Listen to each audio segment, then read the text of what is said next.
season, and there is still so much on the line. First up in the East, the Tiger Cats hoping to lock up the division against the last-place Red Blacks, who hope to end their season on a high. It is Ottawa and Hamilton in Game 1 of our Friday night doubleheader.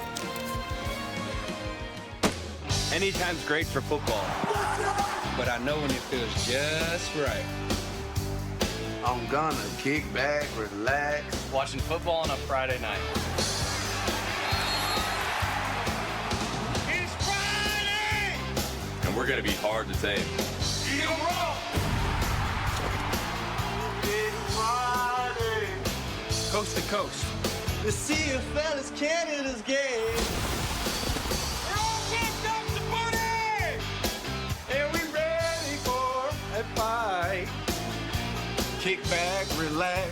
Watching Friday night football. The boys are all back. Playing CFL football. The game is up for grabs. It's Friday night football tonight.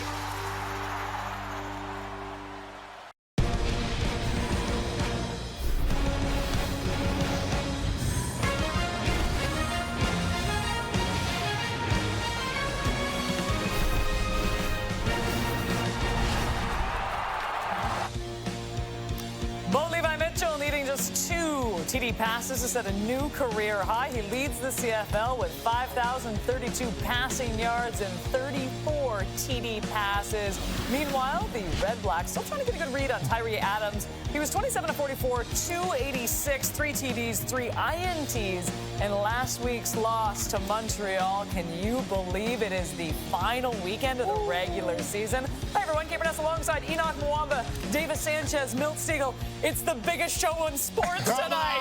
This is it. Everyone's right watching, here. baby. Everyone is watching this show. Everybody wants to be. Don't lie to us at home. You know you want to be here tonight.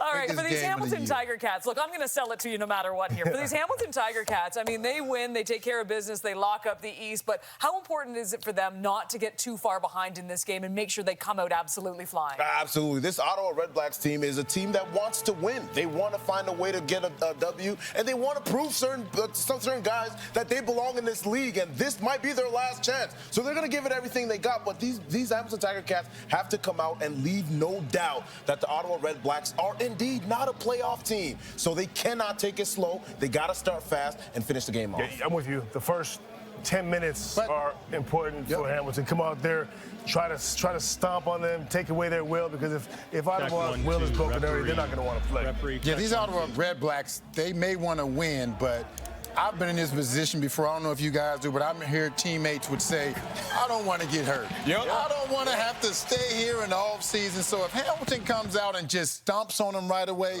those guys will say, you got it, baby. Hey, I just want to get out of here. I just want to go home. Bags are packed window or aisle. I just want to make it home safely because I don't want to be in Ottawa in the offseason. Two things you want to accomplish in the season. You want to win a championship, and the second thing is you want to get through the season healthy. You want to be healthy. By the way, Milt, you just posed that question. Davis literally was shaking his head, and I don't know if you've been in this position. Davis I made the playoffs every year. That's crazy. I got to fact check that one, David. Julian Hauser and Hamilton looking to win the East Division for the first time since 2019. Kickoff coming up next.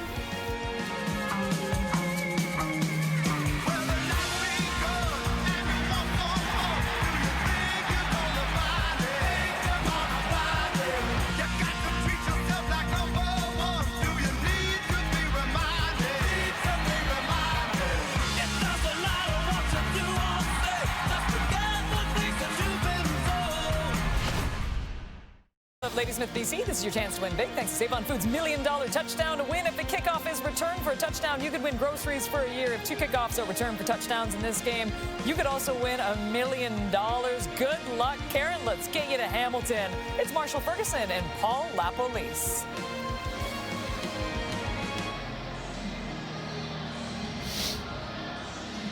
Thank you, Kate, and welcome to the Hammer on a night where the Jays down the road 1-0. It's all up for grabs in the East as Hamilton looks to lock down top spot in the division for the first time since 2019 against the Red Blacks, who would love to play spoiler. Welcome, everyone. Marshall Ferguson, Paul Lapalese, Kenzie Lalonde here with us as well.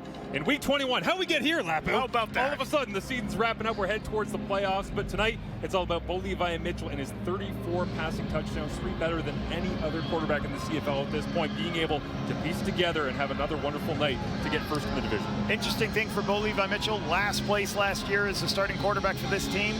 With a win tonight, he can put them into first place. Hasn't happened often. Last to first. Tyree Adam making his 3rd career start. 3 TDs last week, 3 interceptions. Says his eyes got better as the game went on. We'll keep an eye on his progression in this next game.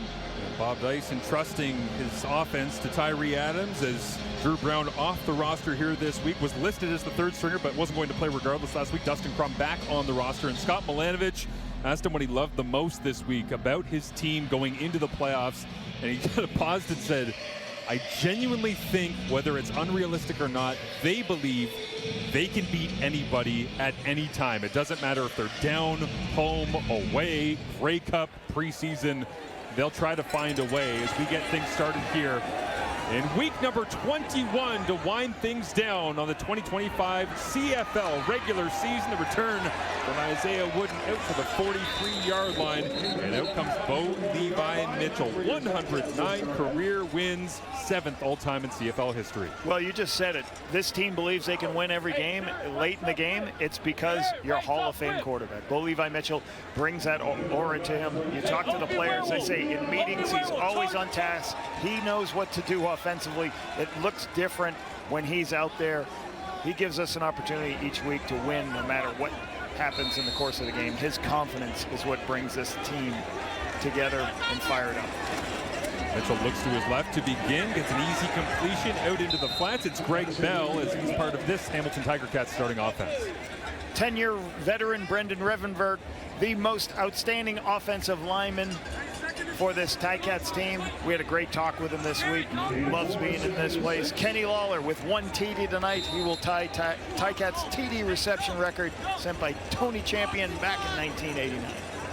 I love the conversation with Rev where I said, can you imagine what it looks like to win a Grey Cup in Hamilton? And he just started laughing and said, chaos. The whole thing would be chaos, but chaos that he dearly wants. Just like Bo, who's incomplete here on 2nd and 6. It's knocked away. Nice play coming down. Looks like DeAndre Lamont was right there on the spot. And Mitchell told us this week as well that this Ottawa defense on film not quitting in the slightest down the stretch. Really good by Lamont coming down from his deep area of the field at free safety. As Bogus has to take a check down. He's done that so well. Big Robinson right there, but Lamont gets his hand in there to knock that down. Really good play from the free safety. Nick Constantino ready to send this one away. As the Hamilton special team strong throughout the year. A spiraling boot here on a cool night drops down on the sideline to Devontae Deadman as Tyree Adams hits the turf for the first time. 2nd career CFL start last week against the Montreal Alouettes at a loss, but he played very well trying to bring them back into the ballgame. I asked him this week, what were some of the things that's got to happen for you offensively this week? You know, he talked about, I think I'm going to have a little bit more offensive play calls that allow me to kind of read coverage on one side of the field and go in another direction, more so than the true progressions where you just read one side of the field and progress across. He's going to have a little bit more options, a little bit more deep ball opportunities. Begins with a fake pitch here. They go called quarterback run inside. And the left side of that offensive line includes Drew Desjardins back in the starting lineup. Here is the starting Red Blacks offense looks like this. Dino Boyd is the most outstanding offensive lineman nominee for this football team. He's had a really good year. And Justin Hardy, we expect tonight to get 1,000 yards for the 3rd time in his career. He better. He better. He's only got 32 yards to go. Let's get it. Before the Montreal games, the Ottawa REDBLACKS, they were in tough with Hardy getting very few looks. Gino Lewis only having 10 yards receiving as well. So never say never, but yeah, it certainly should be in the cards tonight for Hardy as Adams rolls to the right and dumps this one off, looking for William Stanback, incomplete. So back-to-back 2-and-outs to begin here on Friday Night Football of Week 21. Tyree, as he scrambles a little bit, feels the pressure from the right-hand side as he scrambles, gets out. sometimes better use your legs. It's going to be hard to loft that ball over the top to Stanback. Just kind of make the defender avoid as he jumps, maybe get the first down there. Richard Leone ready to send this one away. As a single returner stands back. And it is Wooden. Catching it at his own 44-yard line and breaking across the 55 before being tackled on cue as Bo Levi Mitchell already across 5,000 passing yards here in 2025. Fourth time in his career he's done it. He's done it in consecutive season as well. Just the 7th CFL quarterback to do it.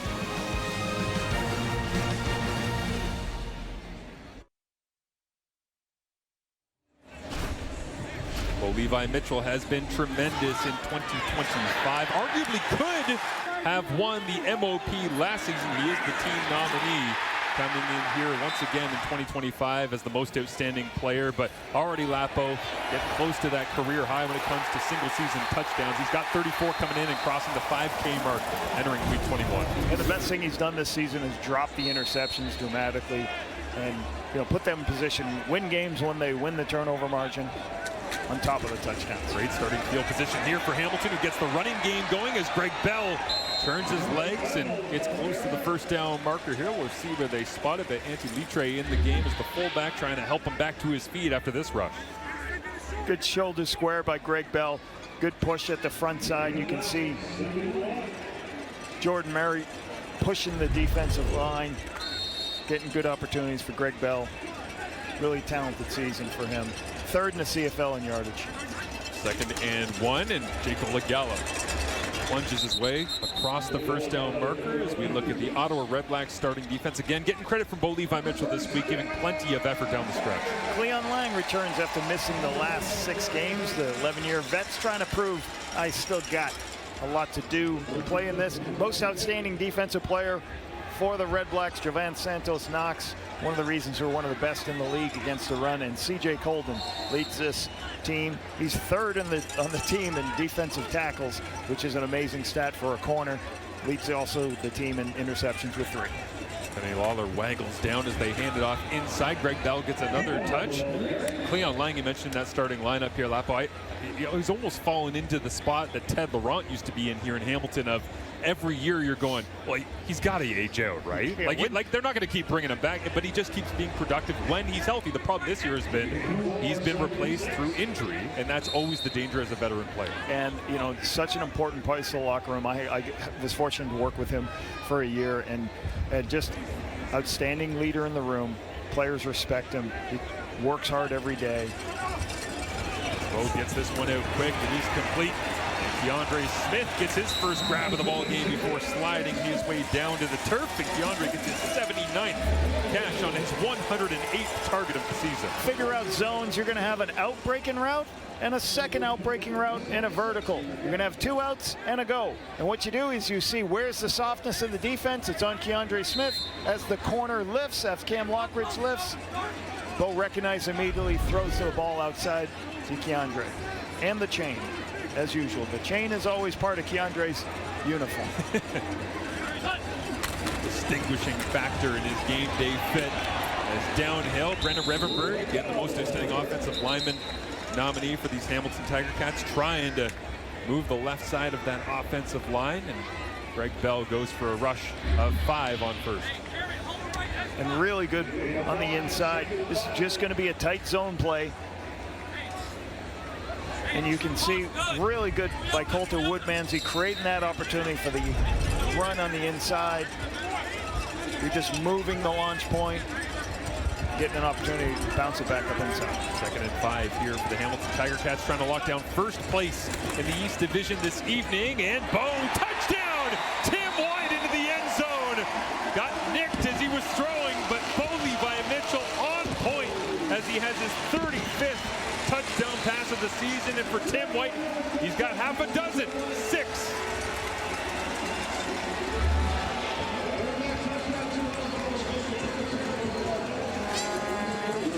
Tim White with the post in the middle of the field. Bo throws right into the pressure. Too much expanded zone. Santos Knox can't get there. Tim White finds the end zone. Great location by Bo Levi Mitchell, hitting him into the zone blitz. Bo Levi Mitchell on point, looking relaxed as ever. And we heard from Scott Milanovich this week. He wasn't sure coming off the bye after a difficult loss against the Calgary Stampeders exactly what kind of week in practice he was going to get. He said it was excellent, dialed in, felt like the playoffs, and they begin like a playoff game execution with Tim White into the end zone.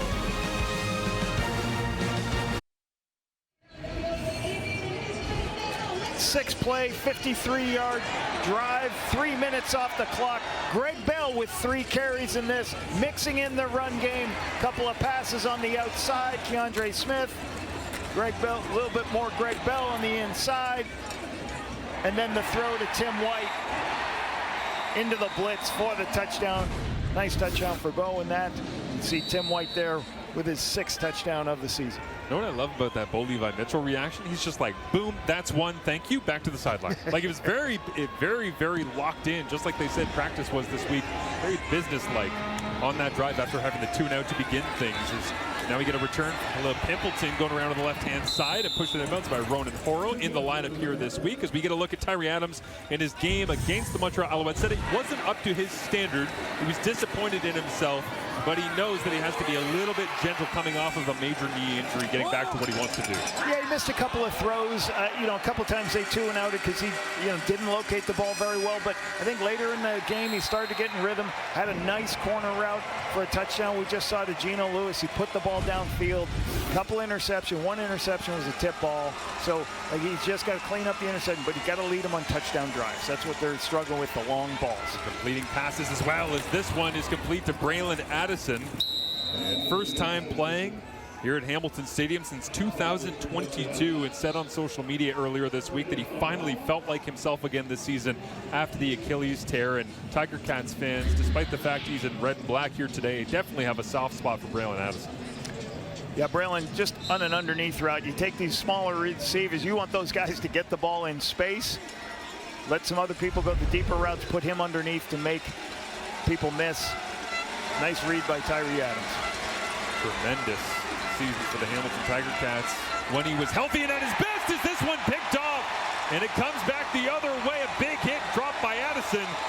But immediately Deshaun Amos adds to his season tally as Tyree Adams picked off early. And downhill go the Hamilton Tiger Cats after the touchdown pass from Bo Levi Mitchell to Tim White. The second highest scoring offense in the CFL gets an extra possession thanks to this pick from Amos. Making waves here at Hamilton.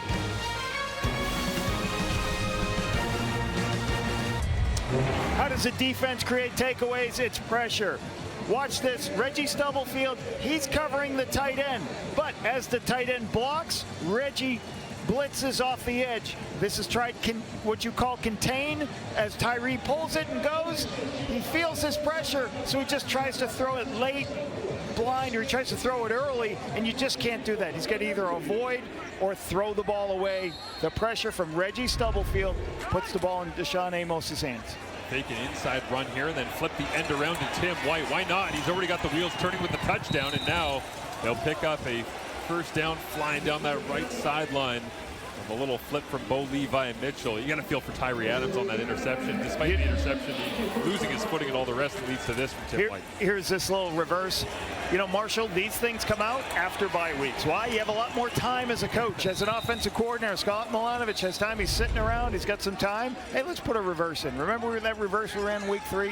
Let's go ahead and put that back in. Let's get a look at it. Get more practice time. That's why you usually see after a bye week, you see some special plays. Kenny Lawler in motion here. Uses the waggle to his advantage. Bo goes left all the way, comes back to the right. Kenny one-on-one up for grabs, and it's incomplete. Looking for that 15th touchdown of the season, but it hits the turf as coverage supplied that time by Adrian Fry.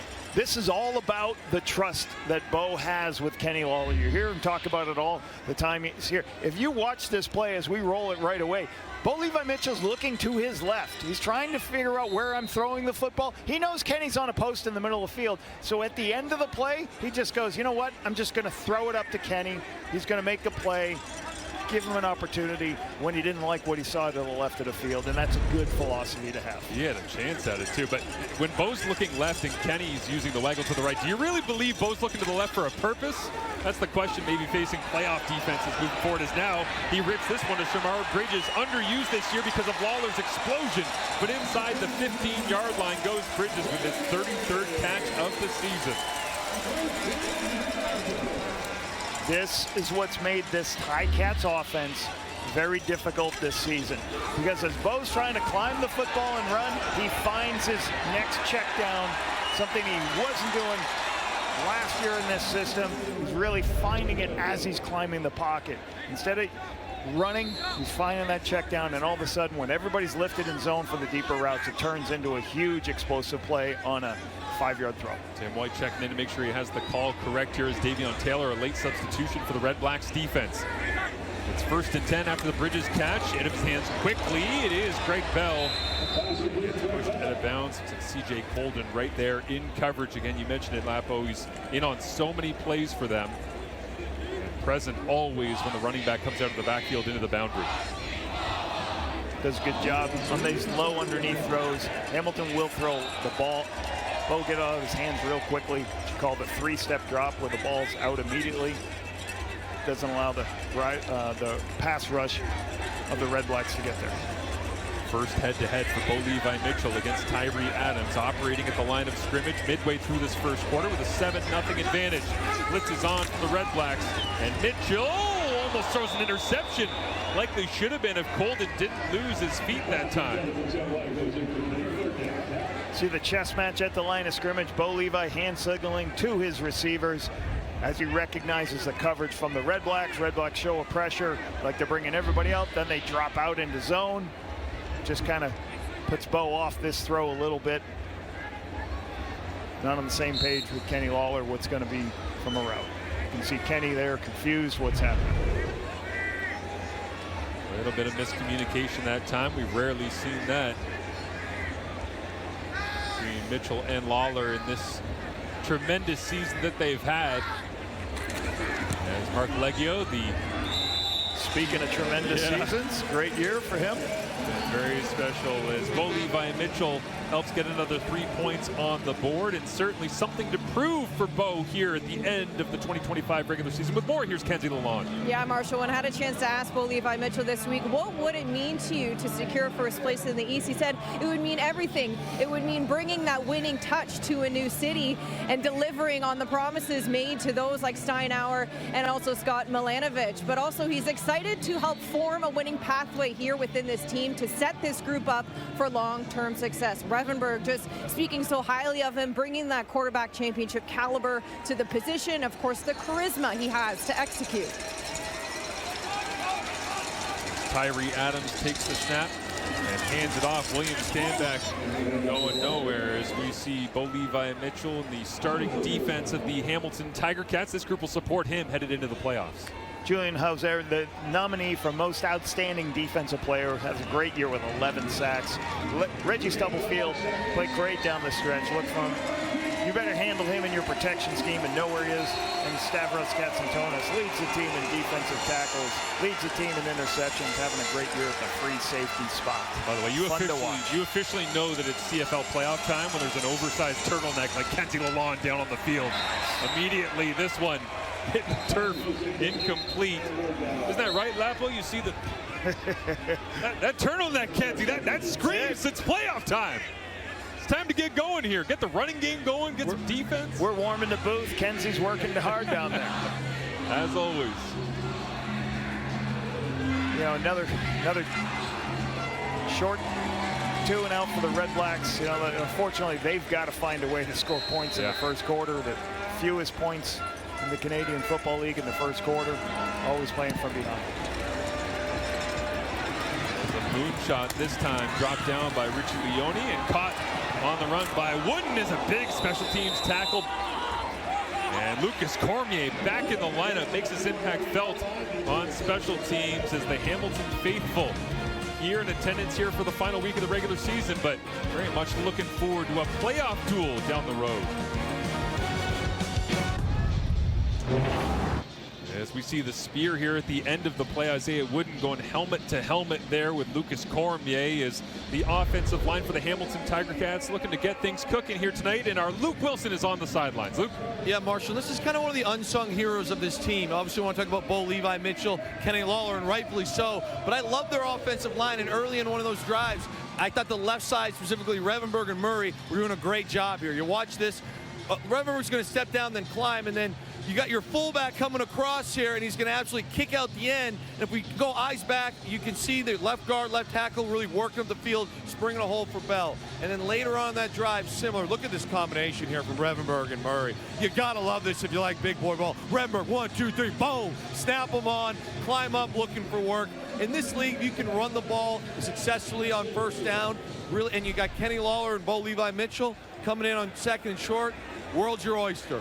Yeah, that's good stuff, Luke. We were actually joking this week with Brandon Revenberg about the idea that Michael Wakefield said he's probably one of the best offensive linemen in the CFL. We told Rev that. He said, yeah, I'm not going to let him butter me up before I play against him. I'm not going to take any compliments from anybody, as Greg Bell deserves plenty of compliments for the jump cut to the outside here and steps out of bounds at the 32-yard line. But what a move by Bell. Just what Luke talked about, hitting the run game. This is pulling offensive linemen, so you're going to have guys going this way, and you're going to pull two people at this point of attack, and you're going to create a big crease right here. Let's take a look, and that's what you want. You want to define and create the hole for the back. Cormier's there, can't make the tackle because there's too much space. Good vertical run on the gap play. I'm pulling two people at the point of attack on the counter. 23-yard run, and now just 15 yards away from 1,000 on the season for Greg Bell as Bo Levi Mitchell with pressure coming, checks this one down underneath. And it will be caught. Darius Pickett there as Kenny Lawler makes another grab. Not the explosive touchdown celebration type of catches we've seen all season long, but getting it out of Bo's hands nevertheless. And one of the things you want to do for this Hamilton Tiger Cats offense, you want to be running the football like this team can, because you can add the extra tight ends into the run game. Now everybody's sort worried about, all right, we got to cover more people inside, and we're going to force more one-on-ones on the outside. And when you get Kenny Lawler in a one-on-one, that's when they're going to take their shots. So run game helps this unit get the ball downfield. Most staying defensive player Javon Santos-Knox, former Hamilton Tiger Cat himself, is now Bo Levi Mitchell rips this one to the corner and trying to get Kenny Lawler into the end zone as he throws into double coverage on that one. And heard from Mitchell before the Calgary game 2 weeks ago, where essentially it was, hey, you're allowed to try and force the Kenny Lawler because he makes ridiculous catches, but this one never in doubt. Yeah, this is a corner route you can see right there, but Mark Milton does a good job. He's already outside position, and then he sees it happen, so he just undercuts the corner route, puts it in a position where it's difficult, right, for him to make that opportunity. Wasn't sure whether he thought maybe Kenny was going to go flatter on that. Don't you get the sense, Slappo, when Kenny's running anything vertical, that the second defender is like 70% worried about Kenny, not his own guy? Like, whether it's zone or man, they're just so focused on Kenny at all times. Well, the underneath people should definitely be like, give them the hitch, play the corner route. As this one knocked through, Mark Leggio, money as always. The flames are high and the pressure is on. MasterChef Canada, all new Tuesdays on CTV. Stream the next day on Crave. Week 21 in the Canadian Football League. Hard to imagine the journey that it's been, but Scott Milanovich telling us this week he's got about 5 different moments where he gained belief in this team, whether it was short week going to BC, short week going to Edmonton, getting victories there, battling back after a difficult Labor Day Classic loss when they went on the road and ran the football against Montreal. Plenty of different reasons for Tiger Cats fans to be excited as this one zipped in by Tyree Adams, who took a massive blow but completes to Justin Hardy across the 55. Devin Veresuk, the most outstanding rookie there. Using the launch point, but moving the launch point allows him to get around. But sooner or later, what's called the secondary contain, the linebacker's going to say you can't run all the way. Justin Hardy finds a great spot in the zone, but hats off to Tyree. He took a shot from Veresuk, but locate the football. Adams, toughness beyond his 6'1", 180 size is downhill. Destin Talbert flies in from boundary halfback out of North Dakota State in his second year with the organization and makes the play. A BTL, behind the line of scrimmage screen pass. You've got to be able to block the players downfield. You can see right here, Justin Hardy's coming through, but then Talbot recognizes it's a screen, and he beats Braylon Addison to make the play in the backfield. That's a huge tackle for a loss. Great play by Destin Talbot using his physicality, speed, and recognizing the concept. Tyree Adams looks to throw once again, and this one intercepted. Second of the ball game, and Reggie Stubblefield has it. Looking for maybe somebody to lateral to, but now will take off right up the middle. Now he does chug it backwards. Stavros Katsantonis crosses the 50 and nearly has the football punched out by Khalil Pimpleton. But Hamilton's defense all over it once again here at home.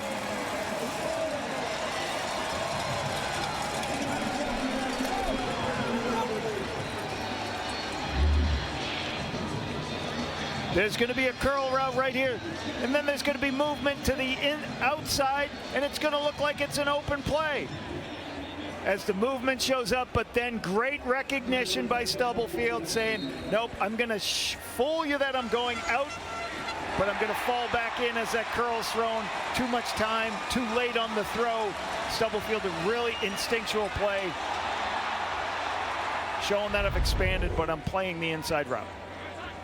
Well, Levi Mitchell with another short field here, inside a minute remaining in this first quarter. And Stubblefield holds tight to that football for now. And we get another look at the interception. A couple different pictures here by defense coordinator Brent Munson, but just inviting that throw to the inside.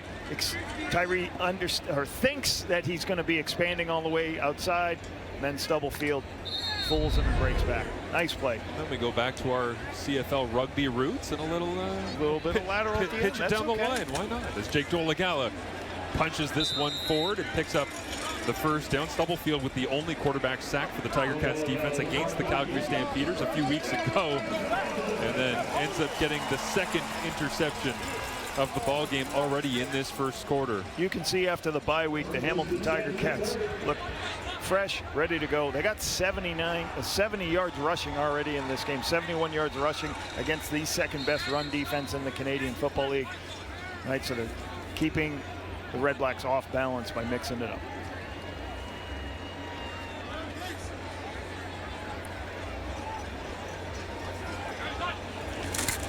Bo Levi Mitchell gets this one out complete and diving forward to the 25-yard line. Keandre Smith gets yet another as Mitchell continues to gun it up and down the field. No roses for Tyree Adams here in the first quarter with 2 interceptions.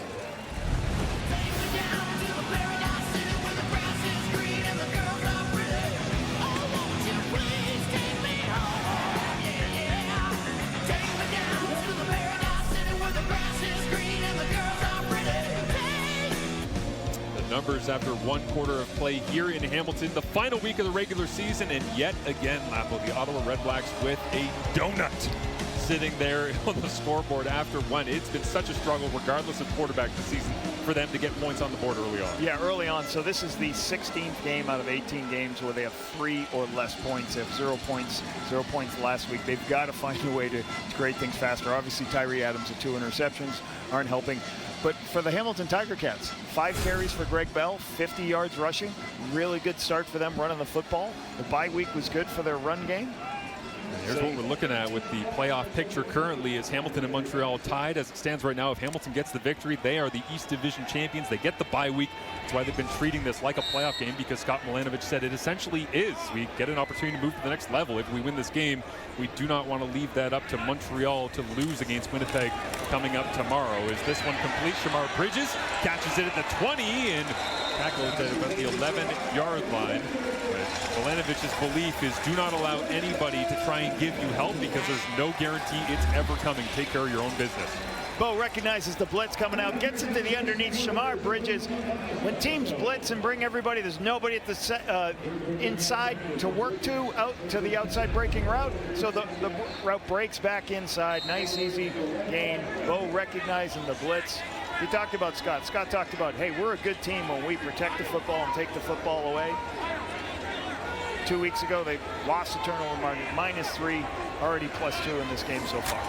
Bo Levi Mitchell hands it off here to Greg Bell on first down. As Mitchell inside the score zone this season, 20 touchdowns, just 1 interception. And certainly has a knack for finding the end zone. He's already at 35 touchdowns on the season. That ties his career high for a single season mark. And Kenny Lawler also sitting at 14 touchdowns, 1 shy of Tony Champion's franchise record in a single season. How poetic it would be if they do connect, that Bo gets a new single season high and Lawler gets a franchise tying high of 15 touchdowns in a single year. They'll play second down and 8, and Mitchell with the snap bouncing off the hands, and at the bottom of the pile there, Bo looks like he wasn't able to get back on top of it. They'll talk it over, but Cleon Lang has the football, and the Red Blacks ruin the perfect opportunity for Hamilton deep inside the score zone to cash in. Just the snap just went a little high. Bo tapped it to bring it down, and Cleon Lang right there to steal it away from Bo. Cleon Lang made the tackle on the last play and just rips it out of his hands as they go down. 2 guys are going for it. Cleon used his strength to pull it away from Bo. Make the play. Well, if you're a Tiger Cats fan, you're not happy about the turnover, but also I don't think you want Bo Levi Mitchell, whether it's the right shoulder or the left shoulder, battling that man. Give him the ball. At the bottom of the pile. The Bo sees one let go. And inside run gets stacked up here. And it's not a major concern. It's not as though it's a major fault in this team, Lapo, but thinking about Labor Day, thinking about a couple of games since then, at times, the snaps have been a little all over the place, and Mitchell's had to kind of deal with them. Those are the plays in the playoffs as they get ready for this run, whether it's East Semi, East Final, that do make you wonder whether or not the basics are locked down. You may not overcome those mistakes in the playoffs versus some of the other teams. Tyree Adams with pressure on, checks it underneath. William Stanback makes the grab, and Tyree did tell us this week that he did not want to just rely on using his legs, needed to do a better job of getting to his checkdowns. Great example right there. I do like this, trying to find his throw, but young quarterbacks got to understand your checkdowns will create first downs. You're never going to go broke. Marshall put money in the bank. Yes, sir. So there you go. He throws the check down. It just creates a good player, the ball in space, too much space. You're going to get first downs on second and medium. They'll go with a flea flicker here. Inside to Stanback, then Adams looking over the top. Justin Hardy! And Hardy dives to make the grab into Hamilton territory. What an acrobatic catch on a little trickeration from the Red Blacks, and a high five from the head coach to boot. So you're going to get a post here and a second post, but there's the big thing is the flea flicker. So you're going to try to get the eyes distracted of the defensive backs. They get caught, and then in a chase position, Hardy does his best to run this ball down. That's a great throw by Tyree, but watch this concentration. Look the ball right into his hands. Excellent play. Destin Talbot did his best to get underneath it, but just too much by Tyree Adams. As Tyree Adams looks to throw, dances out of the pocket here on 1st and 10 down the field, and with limited options, cuts back, gets wrapped up and thrown down. But with that catch on the deep ball and the flea flicker, Justin Hardy over 1,000 yards now, as he's able to do that for the 3rd straight season, and the last Ottawa receivers to do that the last 3 years in a row. 2018, Brad Sinopley and Greg Ellingson as well. But Hardy has just been so money for this franchise despite some thin times. Underneath guy, deep ball. They've done a lot of different things with him. Just a great professional. You sit in a meeting room with the guy, he doesn't say a word all day. You talk to him, he's like, yes, coach, thank you. Right? He is a great professional, great for this organization. Braylon Addison makes the grab here. They'll move the chains, and I loved being able to talk to Justin Hardy before the game against the Montreal Alouettes last week, where I said it seems like you just make 1,000 catches and you just kind of shrug and go home. And he goes, yeah, that's kind of how it is. Like, I've never met somebody so productive and so low-key about the level of excellence that they have. It's amazing to see Justin Hardy at work. Yeah, and he's like, I'm a homebody. I just go home. I just go home. I do nothing. I do nothing. What do you do on the bye week? Do you go away? Do you go, no, I like to relax. Okay. Then you just go back to work and you get another 1,000 catches. Amazing work by him. And the Ottawa REDBLACKS certainly thankful to have his services as William Stanback pounds that one up inside. You know, Tyree Adams right now has got 9 yards. Last week he had 26 yards using his legs. You know, he's not a big quarterback, Marshall. He's about 180 pounds. Yeah. But he's not going to run over people like Dustin Crum, but he does have a lot of quickness at his position. So he's able to escape and do some things. But he's really, this job interview for him is show I can put the ball in tight places like he did on the flea flicker. Drew Brown and Dustin Crum watching on as Tyree Adams goes to work. Rips this one outside, comeback route complete. And just putting his head down, he might be small, but never afraid of contact, is Khalil Pimpleton, the most outstanding player nominee for the Ottawa REDBLACKS in 2025. The one thing Tyree Adams has when I used to work with him is he's got arm strength. Watch him rip this football. He knows he's got the comeback on the outside. That's a beautiful throw on time to Pimpleton. Pimpleton uses his speed to clear everybody out, but a great location and great throw by Tyree. Roll to the right once again, set it up for Stanback into the flats, dives to the end zone, and touchdown REDBLACKS. William Stanback.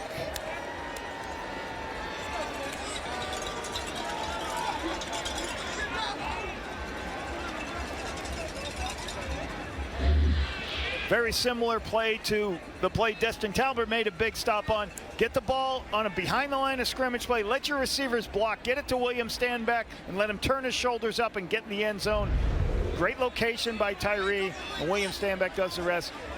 Hats off to the REDBLACKS receivers blocking downfield to create that opportunity to grab the sledgehammer and the touchdown. And a second quarter touchdown once again for the REDBLACKS. Yeah, and a little bit of love as well.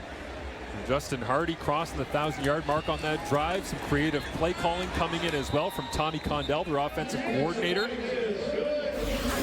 the end zone goes William Stanback. His first receiving touchdown of 2025 comes here in the final week of the regular season.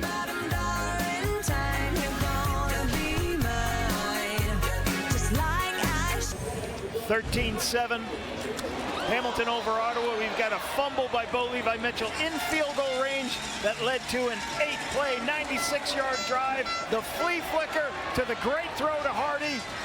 Tyree Adams using his legs for a big 8-yard gain to keep this drive alive. And then a great comeback throw on the outside to Pimpleton on the wheel route. Comeback. And then William Stanback takes it in from 6 yards away for the touchdown. Nice response by the REDBLACKS after the takeaway.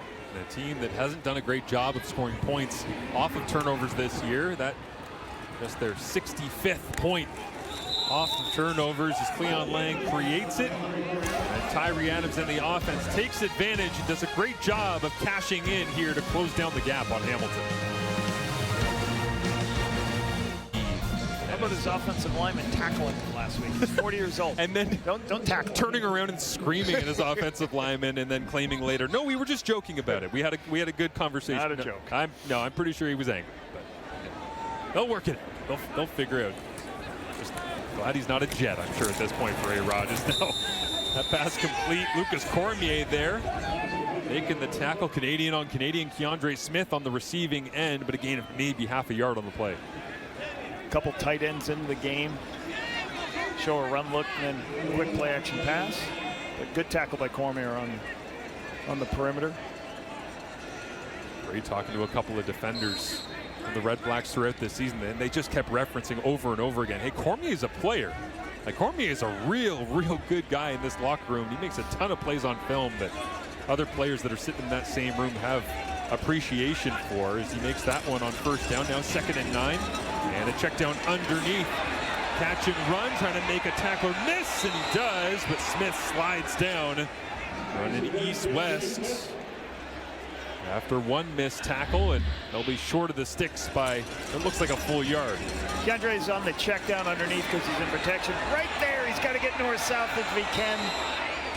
You thought he would have had it earlier if he just could square your shoulders, because you don't have to get all the yardage. You just got to get it to 3rd and 1, which I think that's going to put him, they're pretty close to this.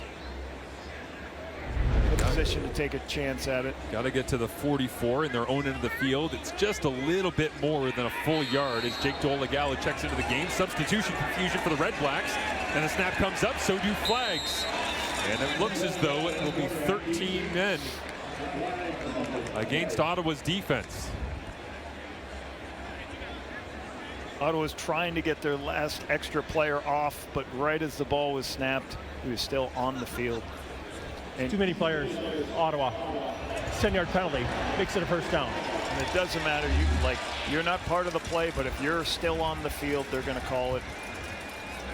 So somebody was running right off the field, was just about to get off the field. The official saw it immediately. It's a 13-man. Dolegala working in short yardage here.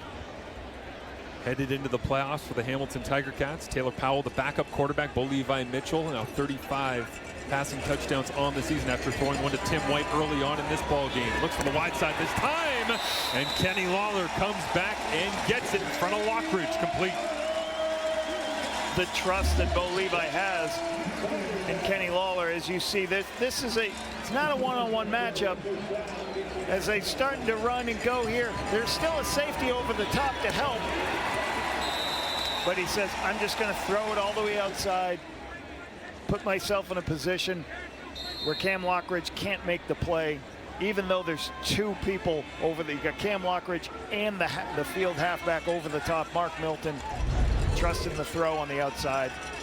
His ability to catch from all angles is one of the things Bo loves about Kenny Lawler. Just another day in the office for Kenny Lawler. His inside run. Greg Bell pounds this one forward. Little help from his offensive line at the end of the play as well, as we get another look at Kenny Lawler.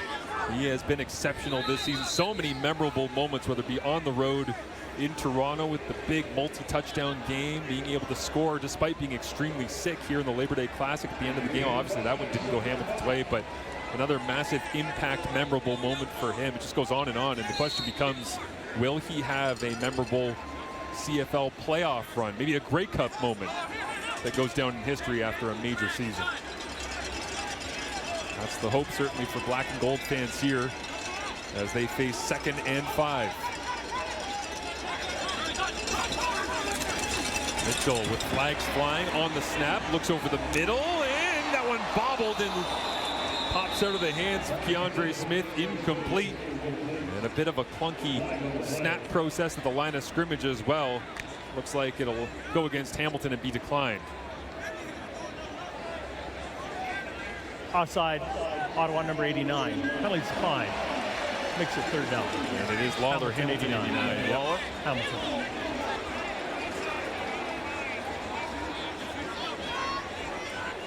Once again, a couple of red zone opportunities, turnover, another stop here by the Red Blacks.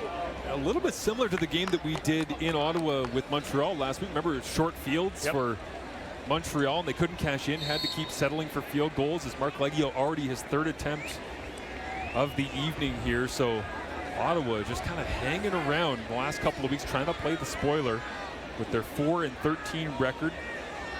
Losing streak of 5 straight games at this point in the season, the same as Toronto ended their year. And the Red Blacks trying to make sure that they don't end the season on a 6-game losing streak. Head into the offseason on a positive, and certainly would love to have Tyree Adams be the one to bring that to them. 27 of 44 last week to 8 different receivers.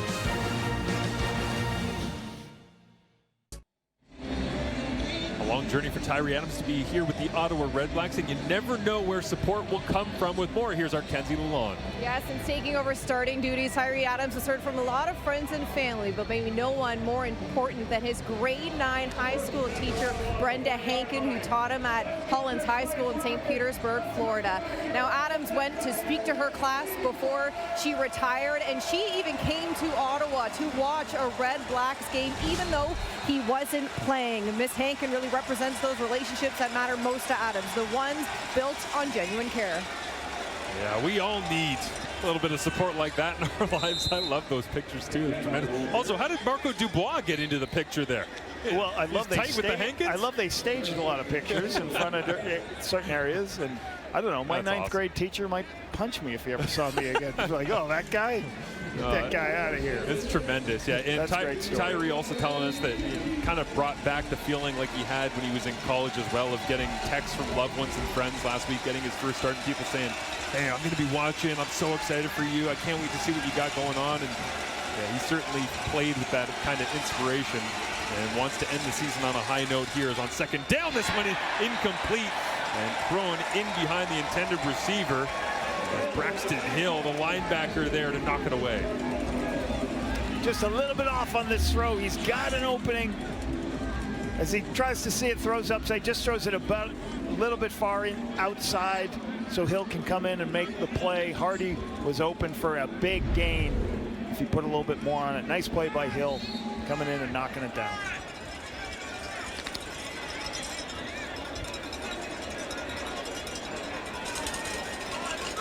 Leone ready to send it away with 2 returners back for the Hamilton Tiger Cats.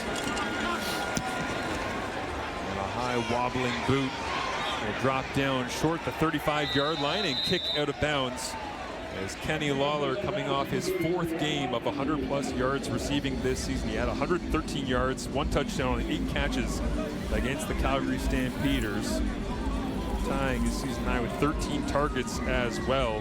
Here's what I loved about Kenny Lawler back when I had the opportunity to coach him. Like, for a big guy, he runs way better than the defensive backs have an understanding. So you want receivers who can run by people all day, yes, and you just throw them the ball.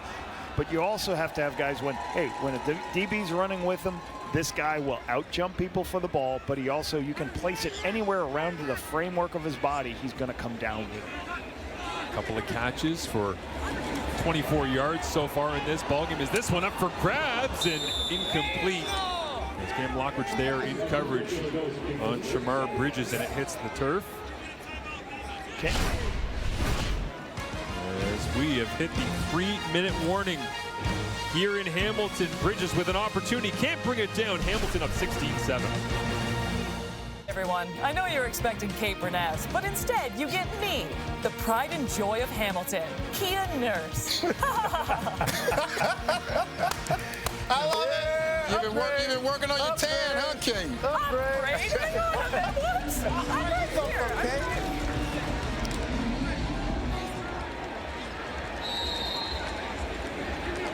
Hi, Kia.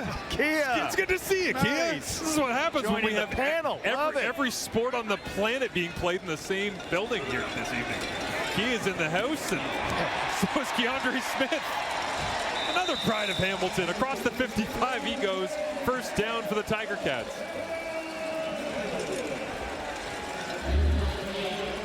The ability to throw the ball into the middle of the field. Bo Levi just spots this above the linebackers. You'll see Keandre Smith go back around into the middle of the field, and he just throws it over the top of the crossing route. Beautiful throw to Keandre Smith. Bo feeling it and seeing it inside on the crossing route. Mitchell, little run fake, and then sidearms this one. Oh, skipping rocks that time, looking into the toes of Keandre Smith, incomplete. Really good pressure on the outside. Bryce Carter recognizes that Bo's pulling the ball on the outside. Bryce Carter is what creates this quick throw, using his athleticism on the outside, forcing this throw to be quick. I know you're a big rock skipping guy when you go to the cottage, right? Yes. Yeah, you got it. Flat rock. Got to find the flat ones. Yeah. Mitchell on 2nd and 10. With Smith in motion into the backfield once again. Helps pick up the blitz, and Mitchell finds an open receiver. Greg Bell catches it, spins away from first contact, and dives forward. Needed to get to the 41-yard line. Let's see where they spot the football here. Looks like it's going to be just a little bit shy, but in plus territory with 2 minutes remaining. I wonder if Hamilton will go once again. These are some of the things that Bo talked about when we interviewed him this week. He's like, hey, if our defense is hot, or they've had a long drive and they've went, I got to make sure I'm not always taking the deep shot. I got to make sure there's a time and a place for the deep shot, but if it isn't there, check it down and let it go. And here you go. You put yourself in another third and short opportunity to put your offense for one more opportunity by checking the football down. Dolegala back into the ball game here, digs in under center, rolls his way to the right-hand side and picks up the first down on that last play. A little Freaky Friday switch maybe between Keandre Smith picking up the blitz and Greg Bell releasing out into the flats. So Hamilton showing some different looks headed into the playoffs. That's a big push right there on a 3rd and 2. That's really good. Get there, block the outside edge. Don't go right over the center. Go off the tackles, because that's where the more smaller defensive players are. Usually right over the center. Big guys are going to drop down. So nice 2-yard gain. Stay on the field. Here is the Ottawa bench.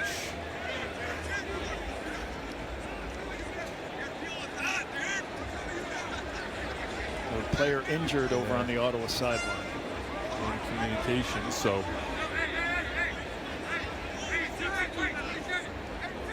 is it DeAndre Lamont?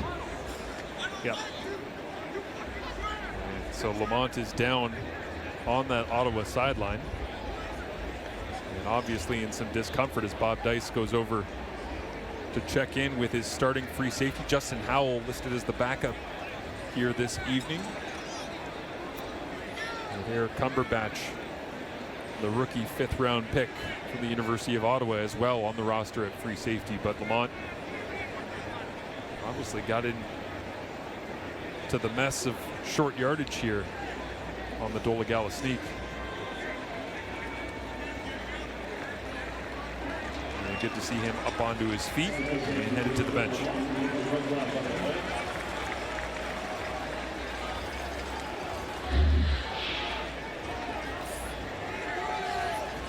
Bottom of the line, I think you'll see him at the edge. Takes a head shot to the head. Just got caught. Johnny Augustine.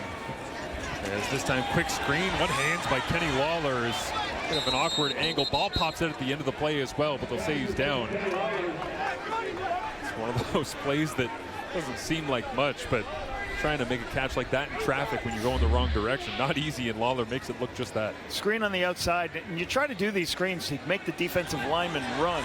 And if you look right here, Blessman Tahala, he is sprinting to make the play. You force D lineman to run sideline to sideline to make the play, but that's a spectacular play by the defensive line, chasing the ball across the width of the field. 2nd and 7. Clock rolls inside 90 seconds remaining here for the 10 and 7. Hamilton Tiger Cats trying to lock down first place in the East Division tonight with a victory. As this one nearly intercepted, and Lawler's got it. First down for the Tiger Cats, and could have easily gone the other way for 6. Great pickup on the pressure. Bell does a good job of protecting Bo to his blind side. There's going to be 2 defenders coming off this side. They do an excellent job of picking up the 2 blitzers. Gives us the throw outside. Just not there, C.J. Colden. It's inside. He's in inside position. He just misses it. Gets it to Kenny Lawler. Nice run after catch. Tiger Cats dig in at the line of scrimmage. As Colden looking for his 4th interception of the season. It'll have to wait this time over the middle and into the end zone. Touchdown! Tim White's got his 2nd of the ball game, and Bo Levi Mitchell has a new single-season career high 36 passing touchdowns in a single campaign.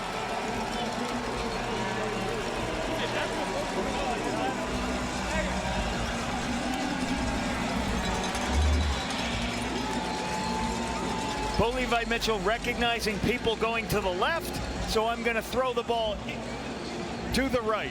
As everybody opens to the left, he knows he has a post in the middle of the field. Hits Tim White in stride for the new career high for his Hall of Fame career. Think about all of the seasons, all the accolades, all the touchdown passes. This is the greatest touchdown season of Bo Levi Mitchell, and filed under poetic numbers here in week number 21. That man has 2 catches. Both of them are 21-yard touchdowns. And you see him already looking. You can see his eyes to the right, already looking like, I know I've got Tim White. I just got to make sure the free safety moves enough so I can get there. Tim White makes it on the second catch. Fries in an outside position, can't make the play. So too many times you're going to give that to Bo. He's going to hit you in the middle of the field. Tim White talked this week in media availability about receivers maybe not getting as many opportunities as they would like because Shamar Bridges' numbers extremely down on the year because of the implementation of Kenny Lawler. And Tim White still having a very productive year, but certainly if he was the man and Lawler wasn't here in Hamilton, his numbers would be even bigger. But when they step up and they spread the football around, that's when Hamilton's passing attack is at its best. 23 points on the board here with 1:08 remaining in the first half. They average 28.8 points per game on the season. So they are firing it up and down the field here as an 8-play, 79-yard touchdown drive. It only took 2 minutes, and it results in Tim White getting his second major of the ball game as Ottawa with possession back, trailing 23-7. You also, Greg Bell gets a lot of touches. Giovanni Robinson this year has got a lot of touches. So they're spreading the ball around on this Hamilton offense. It makes it very difficult when you got a trigger like Bo who can put it in all the spots and recognize when it's time to take the one-on-ones and when it's time to take the check. Which, by the way, as I see Bo looking at the tablet there, he's a big Houston Astros guy. And so I asked him, hey, you happy about George Springer being able to have some success and all the rest? He said, no, I hate it. Because I wish he was a Houston Astros still. I'm happy for you guys and everybody around here. Yeah, sure, whatever the Blue Jays. But I said, hey, Kenzie, you need to keep an eye on that tablet tonight. Make sure that the Jays game isn't playing with There's no baseball on. Bo's checking in. As now into the backfield, Casey Sales, the rock of this defense, makes the sack, and they'll say touchdown. Sales turns around and points at Miles Fox, and out of nowhere, the ruling on the field is that Tyree Adams wasn't down, and Miles Fox walks into the end zone. Bob Dice will have a discussion with previous players. Ryan Kruplo with scoring play under review. But Casey Sales was ready to just celebrate the basics of the sack. Casey Sales playing over at the nose guard position. He beats the center. And as Tyree's going down, I think they're going to call that down. Yeah, the elbow. The elbow is going to create that opportunity to go down. But Casey Sales, great win with a speed move, beats the center, gets to Tyree. Tyree doesn't have any opportunity when a defensive lineman wins in the A-gap, Marshall, like right by the center. It's going to be very hard for any quarterback to avoid that player and make something else happen. While we wait, we'll wait to see what the replay center says. After review by the replay center, ball carrier was down by contact, 20-yard line. Okay. Second down. Tim Croker with the call here from the CFL replay center as Bob Dice and his team get to maintain possession, but they're still staring down. 2nd and 20. Not a lot on the sheet that's good on 2nd and 20, Marshall. You only got a couple of calls. Especially here at the end of the first half when it's damage limitation. Adams completes this one and into the flats. Daniel Adeboboye gets to meet a couple of former Argonauts in different uniforms here. Jamal Peters makes the open field tackle. Sometimes you got to protect your underneath players. If there's a corner outside on this throw, you want to either throw it earlier or don't throw that. Find somewhere else to go so your running back doesn't take that shot. Peters is an easy position to make a kill shot. Asked Adeboboye this week, and we chatted with him about what he'll remember this season. Ford said he wanted to take some time to reflect at the end of the campaign and look back on things, but he said when times are really tough, that's when you realize how much you really love the game of football. Because Ottawa has certainly gone through it this year, sitting with 4 victories. What I liked about Daniel Adeboboye last week is he talked about, you know, he made a stop on a fake punt last week against Montreal. His description of what he saw, that it was a fake punt, is amazing. It was so good. Just like the Hamilton Tiger Cats passing attack, and the details have caught the eye of our Luke Wilson.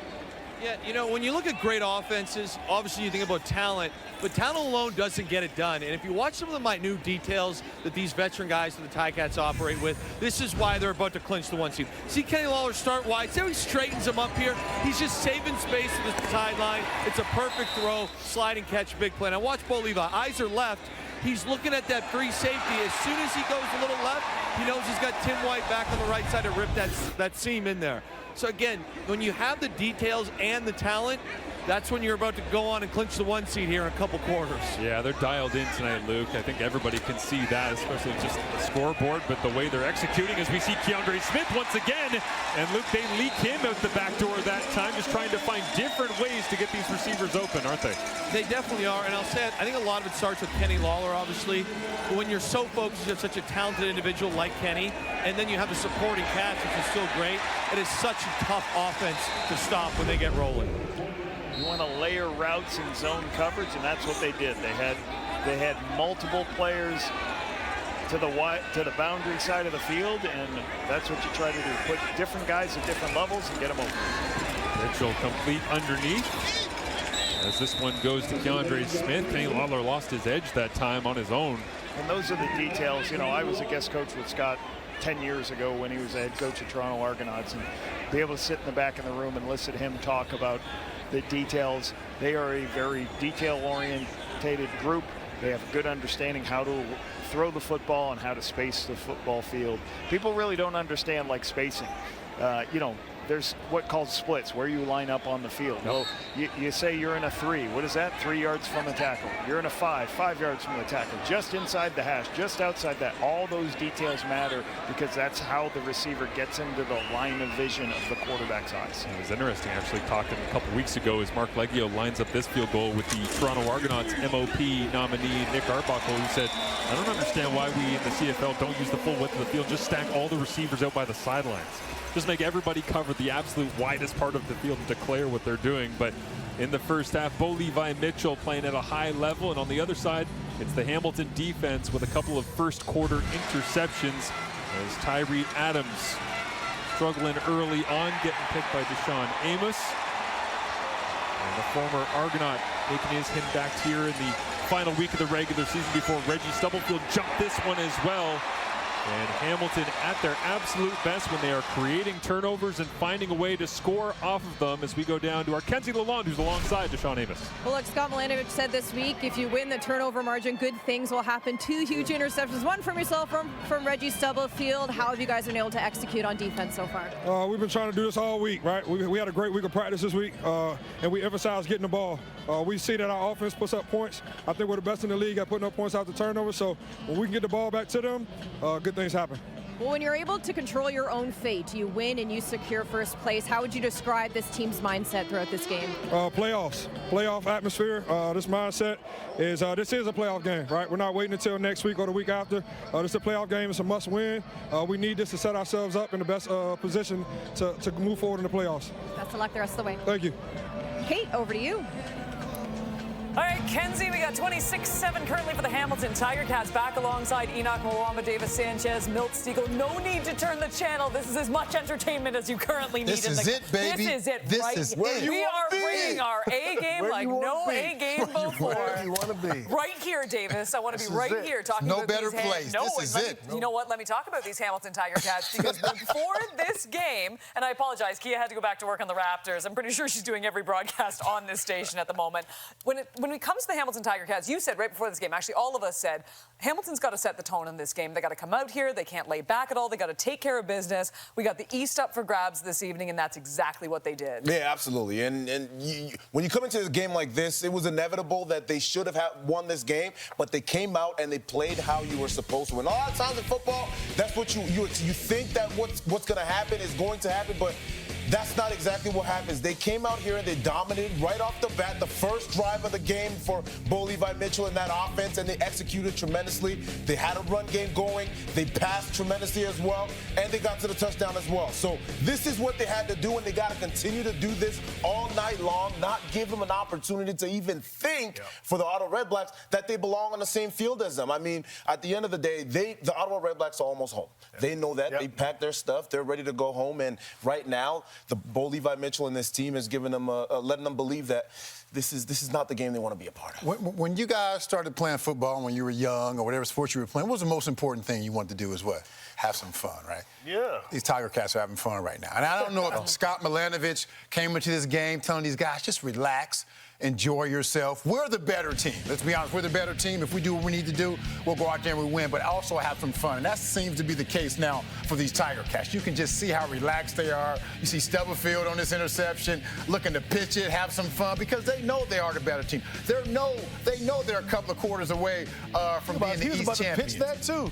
They're enjoying themselves. Pitch that one too. They're doing everything correct. They're doing everything right. I would imagine maybe they come out in this second half, they score some early points, and they take out some starters. Most importantly, Bo Levi Mitchell, because they want to make sure they're healthy when they host the Eastern Final. So right now, these Hamilton Tiger Cats are playing some good, fun football. Yeah, are we surprised at all with the series of events that have happened in the first half? I don't think so. I think we thought that, when they came into this game and this Hamilton team, they jumped on them. The world knows that this is the Hamilton team that's going to win this game. Everyone knows that this is an Ottawa team that if they get down, they're going to shut it down. And that's kind of what we saw early. One thing I saw is there was a fumble early, or later on in the second quarter by Bo, and the first quarter by Bo. And he's grabbing, I think Cleon Lang, he's grabbing at his arm. This is the things you worry about. And you don't want, like right there, he's grabbing at his arm. You don't want anything injury-wise to happen. I think Bo at that point just lets go of the ball, lets go and gives up the fight. You don't want your guys getting hurt. We saw Kenny jump up and make try to make a spectacular catch. You don't want him landing awkwardly. Again, we know the risks that, happens in a football game and that we all realize. But in this situation, I think they try to take the air out of the ball a little bit in the second half. Just get out of this game and And Deshaun Amos talked about it right before the half there, too, and he was talking about just how they need to finish strong, and they have to start fast as well. But they also have to put themselves in the best situation going forward. They need this bye week. They actually do. You want to get into the scenario where you can sit out the first week of the playoffs and you watch the rest of the league play. And I hate to bring this up because he's a good friend of mine, but is this Bobby Dice's last game coaching as Ottawa REDBLACK? That's not for me to decide, but it's going to be, it'll be I think it's probably tough to stay alive in this climate, what you see and what the attitude around there right now. I don't think. I'll say this, Milt. Everybody in that Ottawa REDBLACKS team is going to be evaluated. There it is. That's a great point. That's what I was going to say. Everyone from the top to the bottom. Yeah. That's a great way to put it. By the way, when you posed that question earlier, where you're like, "What's the number one thing?" I was like, "Win." And then everyone else goes, "Have fun." I was like, "Have fun." That's exactly what I thought, Milt. When you don't win, all bets are off. When I was 4, I wanted to win everything, but again. Why do you like that, Davis? Hey, by the way, milestone for our friend Bo Levi Mitchell tonight. That was 2 TD passes in the first half. He has set a new career high with 36 passing TDs. What a season it has been for Bo.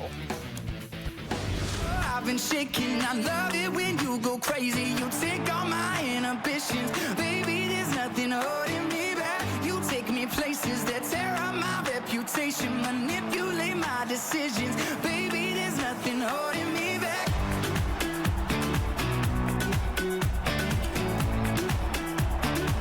There's nothing holding me back.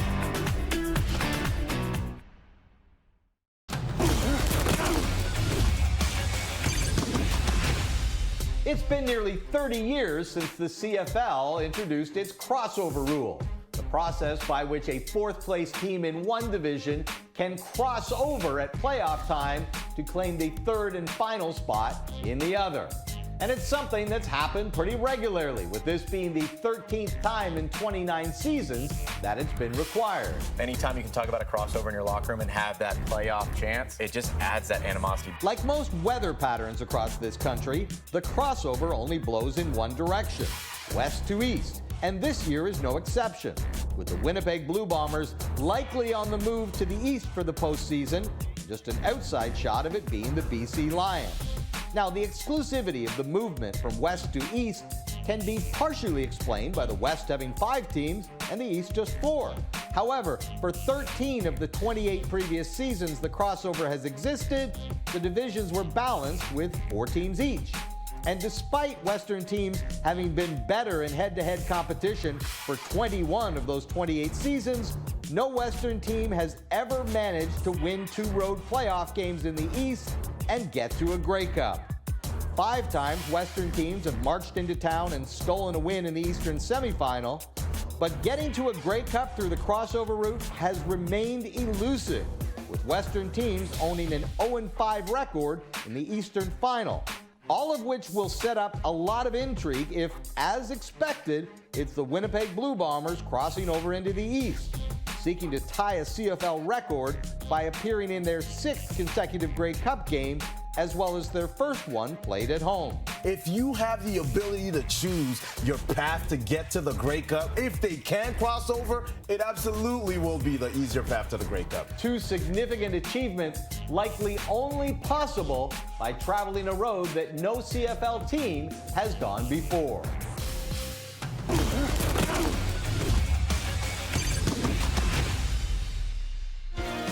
Well, it is the 3rd and final installment of the Battle of Alberta tonight. So much on the line for these Calgary Stampeders. VA needs 38 passing yards for his second career 4,000-yard season. Of course, for the Elks, they are not into the postseason, but that turnaround midway through because of this guy, Cody Fajardo, certainly has to make them feel good about next season, to say the least. All right, let's talk about this game now. And for the Calgary Stampeders, there are so many different scenarios. We were actually just going through them. There's literally 8 in front of us. There's too many, so all you can do at this point is take care of business. And like we said about the Hamilton Tiger Cats, you got to win this game. Yep.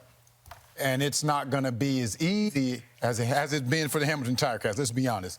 These Elks are going to try to come in and spoil the fun for the Calgary Stampeders, who are on their way to the playoffs. But I think the main ingredient for these Calgary Stampeders to win the game is Dietrich Mills. I know they're excited by the fact that Vernon Adams over the last 2 games has played a lot better. They've won the 2. But the main reason why they've won these 2 games is that man right there, the man who's going to lead the league in rushing yards over the last 2 games, 220 yards, 3 touchdowns.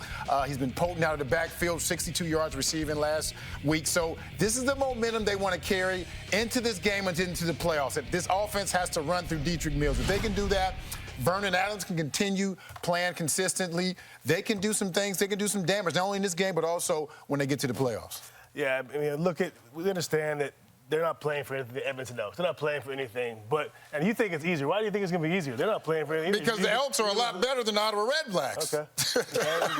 That's why it's going to be harder for Calgary. But if Calgary has the same start that Hamilton did, it's going to be easy to play. They had the same start because the REDBLACKS aren't as good as the Elks. Stop going after the REDBLACKS. I'm just keeping it 100. I'm keeping it a buck. You know what the young bucks say, keeping it a buck. Yeah, I think it's going to be difficult. Just, again, football is an emotional game. I mean, you can play basketball and baseball, other sports where it's technical and get away. But when you're playing football, it's so physical that I think it's tough to play when you're out of it. But this guy right here, he's going to bring it. You know that. Justin Rankin, he's been awesome this year. I think he'll bring it. That's one thing. If you're playing and you're this Calgary team, you better bring your pads because this young man will bring it. He's got low center of gravity. He runs hard. And if he's out there, he's going to bring it. So that's regardless of what, you better bring it if you're Calgary because that man will. Yeah, and you look at this Calgary Stampeders defense. I'm going to be interested to see really how they're going to show up as well. And I love the fact that they've been playing really well the last quarter of the season. They've been playing extremely well. And 2 guys that I want to highlight specifically is Adrian Green, who had a terrific season, and Clarence Hicks. 2 guys that coming into this season, nobody really knew much about. Adrian Green, this is one of his first really shots and coming in from BC. He finally gets to be a starter, and he proved and showed all his coaching staff that he belongs on the field, and he is one of the guys that you got to watch out for. I mean, there's a lot of quarterbacks that don't want to throw his way at this moment. He's tied for first in interceptions. Those 2 guys have a huge impact on this defense. Should be a great second half of our doubleheader, but first we need to wrap this one up. Tiger Cats 26, Milt Steagles, Ottawa REDBLACKS 7. We've got second half action coming up right after this. Simon!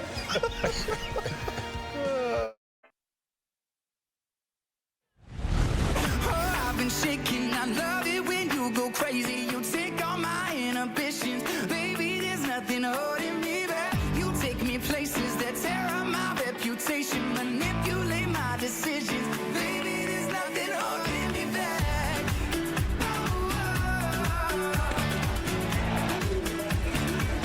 nothing holding me back. I feel so free when you're with me, baby. Baby, there's nothing holding me back. The Hamilton Tiger Cats ready for a playoff party, but one more half of regular season action is in the way of that. They're up 26-7. The REDBLACKS trying to storm their way back in. Tyree Adams, 9 of 14 in the first half. He's with our Kenzie Lalonde. Tyree, some great progress in the second quarter, connecting with Stanback. What do you want to build off of from that play? Just going out, finishing strong. Got to go see the things and got to go hit the guys we need to hit, man, and just go keep finishing. Chance to play spoiler against these Ticats. What do you want to see in the rest of this game? Well, I'm done, so I want to go see my boy Schiltzy ball out. It may be his last time, maybe his last half, and he may be retiring. So I'm gonna be the best teammate and go watch him ball out, man. Appreciate the time. Thank you. Huh? little breaking news right there. Kenzie on the interview. Great job by Kenzie in the conversation with Tyree Adams. His flags fly on the return here as we get a look at the first and the last half, I guess, of this season for Tyree Adams. Yeah, early interception. Throws the ball when he can't see because of the pressure. Just a little late on this throw. Got to be able to see the outside halfback. Did use his legs a couple of times. Had a couple of nice throws. One touchdown on this quick throw on the screen to William Stanback. 64% completion, but the 2 interceptions hurt return, them. holding, Ottawa number 42. 10-yard penalty, first down. So James Peter, the special teamer for the Ottawa REDBLACKS, has the penalty go against him. Tyree Adams watches on as Matthew Schiltz, who started his career with the Montreal Alouettes over 4 seasons back in 2017, spent a pair of years with the Hamilton Tiger Cats here, including a 1,500 passing yard season in 2023. Went on to Calgary and now Ottawa, as here he is. And what sounds like will be his half alone for the remainder of week 21 is Reggie Stubblefield with the knockdown on the first attempt. It's funny, Matthew Schiltz, you go, okay, he's been in the CFL a couple of years, and all of a sudden you look and it's 8 years. It's almost a decade, yeah. So had opportunity to just play at a number of spots. Never was able to, had plenty of opportunities in Montreal to kind of earn that starting job, but usually teams, he never was able to secure it in any of the places he's been. Really effective for the Tiger Cats. Always felt like when he came in, he was trying to play savior when they were in a tough spot. Did a good job of managing the game. As this time a flag flies, his pass is complete. And Schiltz with his first completion in this final week of the regular season goes to Braylon Addison. And what is the flag? Tim Croker, our referee on the call. Offside. Ottawa number 0. It's 5-yard penalty. Remains second down. And Addison got the jump start on that snap. New quarterback, different cadence possibly. You know what is interesting of note right now, and wanted to mention this a couple of times in the first half, but hard to believe that we're here opening up the second. Geno Lewis. 0 catches. Yeah, I looked at that at halftime. 0 targets. 0 targets, 0 plays. Leading receiver for the Ottawa REDBLACKS coming into the ball game. He's at the bottom of your screen in motion. As they'll throw this one, intercepted, and Jamal Peters jumps the route. And the second half starts just like the first half started, despite a change at quarterback for the Ottawa REDBLACKS. Tyree Adams threw a pair. Now number 2 has got another. As Hamilton, a short field when we return. There's a term you use with the quarterbacks. You got to know who your interceptor is. What's going to happen is you're going to get a vertical route and an outbreaking route. But you have to see what the interceptor's doing. The low player on the outside, Jamal Peters, pause it right here, guys. You see, Jamal Peters does it. He's watching the whole time. You have to either throw it back inside or you have got to go to your underneath check down because Jamal Peters is right in the throwing lane for the interception. Now tied for the team lead with 6 interceptions alongside Stavros Katsantonis. Deshaun Amos getting one earlier than Reggie Stubblefield, and now Peters. So essentially 3 of the 5 members of that secondary have got themselves a pick here tonight as we get another look at Jamal Peters' work. Just undercuts this ball here. He's just waiting. He knows the ball is going to be thrown to the out route, so he just baits, and then once he sees the ball out of the quarterback's hands, he drives it and makes the play on it. So, defense put back on the field in a short field situation. trying to get this stop here. Too many interceptions, too many turnovers for this Ottawa defense to handle. Bo Levi Mitchell with a new career-high single season, 36 passing touchdowns on the year as he looks to throw here, incomplete. And Kenny Lawler running the out route, just off the mark, incomplete. Mark Leggio hits the turf once again to attempt the field goal. Just outside the red zone, but a little bit of struggles here for Hamilton tonight. I think this is third time close, no touchdowns. Mitchell moving up to 8th a couple of weeks ago against the Calgary Stampeders on the all-time passing yardage mark. Plenty of different records falling for him after a couple of prestigious seasons, back-to-back 5,000-yard campaigns here in black and gold. Hoping to make some noise in the CFL playoffs.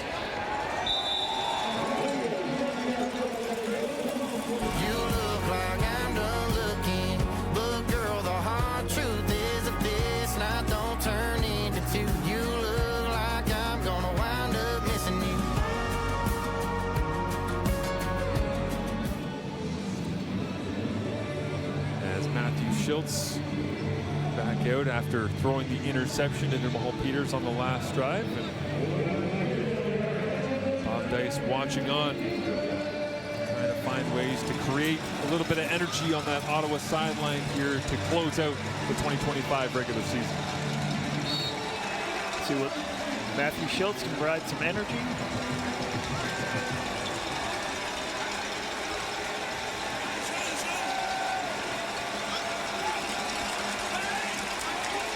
Outstanding rookie Keelan White in motion here. Is this one Julian Hauser knocking down right at the line of scrimmage, and Hauser never afraid to pick one off and take it to the house. Had a fumble recovery at home not that long ago. So the ends have to play not only the run, but they have to play contain. You call this 50-50 contain. And he starts to go down, and then he adjusts immediately as Schultz is trying to throw this quick underneath throw. So good movement by the veteran on the outside. Fooling the quarterback as he pulls the football. Schultz, deep drop, looks into a window, throw that one complete. And it's Khalil Pimpleton finding a way, came in with over 2,000 all-purpose yards. Good for third in the Canadian Football League and adding to it here. Gonna like this.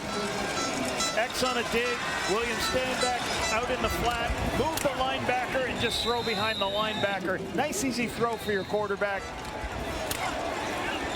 Pimpleton does a great job always going up and making plays. Now they'll look for Braylon Addison to throw as he gets close to the line of scrimmage and does cross it, decides to take off and run. But arguably the Swiss Army knife in the Canadian Football League. Is there another guy that does as many different things as Braylon Addison? Running back, slot back. I don't think people have an understanding of how good that play was. How he started to take the football, then he had a pass option. He was starting to run with it. Now he's deciding whether he's going to run or pass now, and then he ends up getting an 8-yard gain. A red flag taking off the gloves, though, Braylon. I mean, did you see that?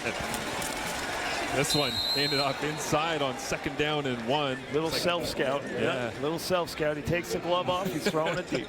Philip Osai getting around the legs as former Tiger Cats offensive coordinator Tommy Condell now working with the Ottawa REDBLACKS, dialing it up, trying to find some creative ways. We already saw the flea flicker that went to Justin Hardy to get him 1,000 yards mark on the 3rd straight season earlier on. A couple other interesting calls here. We'll see where they go 3rd and 1. Where they go on this QB sneak. And it is Schultz that stays in and runs straight into most outstanding rookie nominee Devin Veresuk, who puts his fist in the air and believes that Hamilton got the stop, but I don't think Veresuk or Julian Hauser will like the spot on this one. Well, Schultz did a good job. He's got to get a little bit lower against some of these linebackers, but good push. Matthew Schultz has done that a long time in his career. Done a lot of wedges in his day. See him come off tackle here. Really good push by the offensive line. Veresuk, the 2nd overall pick in this year's CFL draft, credited by head coach Scott Milanovich as making the play that changed the Tiger Cats season as they look destined to get the #1 seed with a victory here tonight against Ottawa. William Stanback running off tackle. Kyle Fisher in on that tackle, very athletic first-year player from Iowa. You know, Brent Munson said he's as athletic as the guy they have in their defense, really fast, can run. One quarterback sack this year and 57 defensive tackles in not a lot of games. It took him a while to get on the roster. It's a special teams demon in the Big Ten for Iowa. Missed the Calgary game a couple weeks ago with a knee injury. 24-year-old trying to get a stop here with the Hamilton defense, and on 2nd down and 5. I'll wrap up and bring down Matt Schultz. A little bit of quarterback isolation play. This is a quarterback run all the way. Good stop by Casey Sales. And when you have inside moves and twists, that's what gets in trouble. You try to do these twists, which means have linemen move left and right as the defense. So it's not just a simple pass rush lane. There's multiple players in difficult spots. It's hard for the defensive linemen to make plays. You say Jose Ramirez right there to make the stop. The offense stays on the field. See whether or not they try to draw Hamilton offside. They'll take the snap and play. Why not? Final week of the regular season, not making the playoffs. Matthew Schultz will use his legs and slides his way down. Picks up just enough for the first down for the Red Blacks. And when Matthew Schultz first came into the league, played for Montreal, this is a lot of things that people liked about him early in his career in Montreal. Like when things broke down, he was able to create with his legs. He played with reckless abandon, ran around, and his teammates really loved playing for him because... And that time they tried to go naked bootleg, but the problem is Julian Hauser's the backside defensive end, Lapo. Not going anywhere. You gotta play contain when you're a defensive end. Sometimes you don't do your job, you're gonna get beat, but watch Julian right here. Contain means the widest player on your side, you gotta cover him. He doesn't go with the fake, stays outside, makes the tackle. Great play by Julian. Picking up a nice sack there. Wells Fox, Peter Godber exchanging pleasantries at the end of that play, as they'll go back to battle here on 2nd and 15. Schultz looking underneath, knocked down. Casey Sales will get credit for it. Little middle screen here. They're trying to get a receiver. You see some linemen downfield because they're throwing the ball to a receiver on the line of scrimmage. Casey Sales recognizes it, gets his big paws up and gets a knockdown.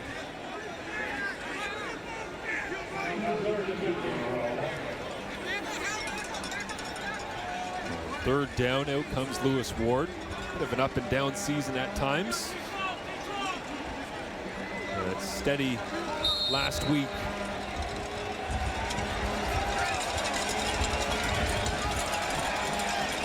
Lines this one up from 38 yards away.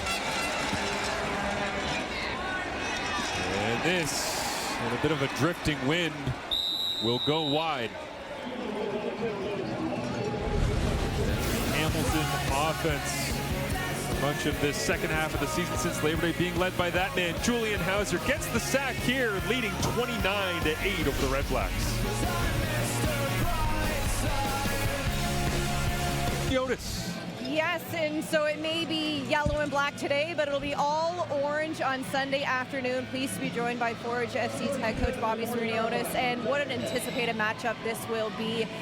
And for your group, a win, and you're off to your 7th consecutive CPL final. So can you just give us a sense of what the team is like right now, about 48 hours to kick off? Yeah, obviously a lot of excitement. You know, when playoff football, comes around, there's always that sense of excitement, something our club has been able to do consistently over the years, and had an excellent season with a regular season championship, and now we got to keep on going for more. Well, you touched on it, right? To win the Shield and to do it back-to-back, you're doing what the Tiger Cats are trying to do here, finish first in the regular season. So how much confidence does that give your group heading into the playoffs? Yeah, I think it's good. It's recent. We just clinched that this past weekend. The guys are in a good mood. We've been playing some good football, and it's you got to keep it rolling, and that's what the playoffs is about. It's about having that confidence and getting to the next game.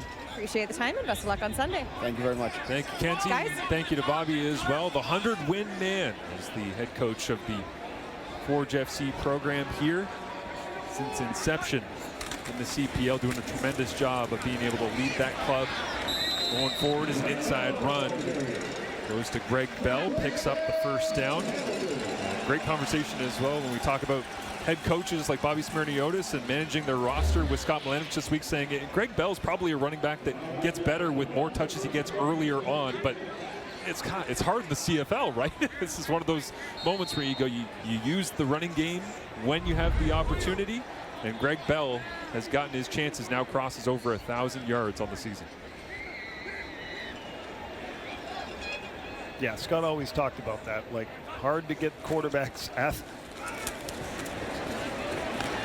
very hard to get guys the ability in a league where you have a lot of great quarterbacks and you want to throw the football. It's hard to get them in rhythm sometimes if you're handing the ball off all the time. So this is an interesting quote we got this week. You throw to score points, you run to win the game. Bingo! And at the end of the game, that's when you're going to need to hold on to the football and make your plays.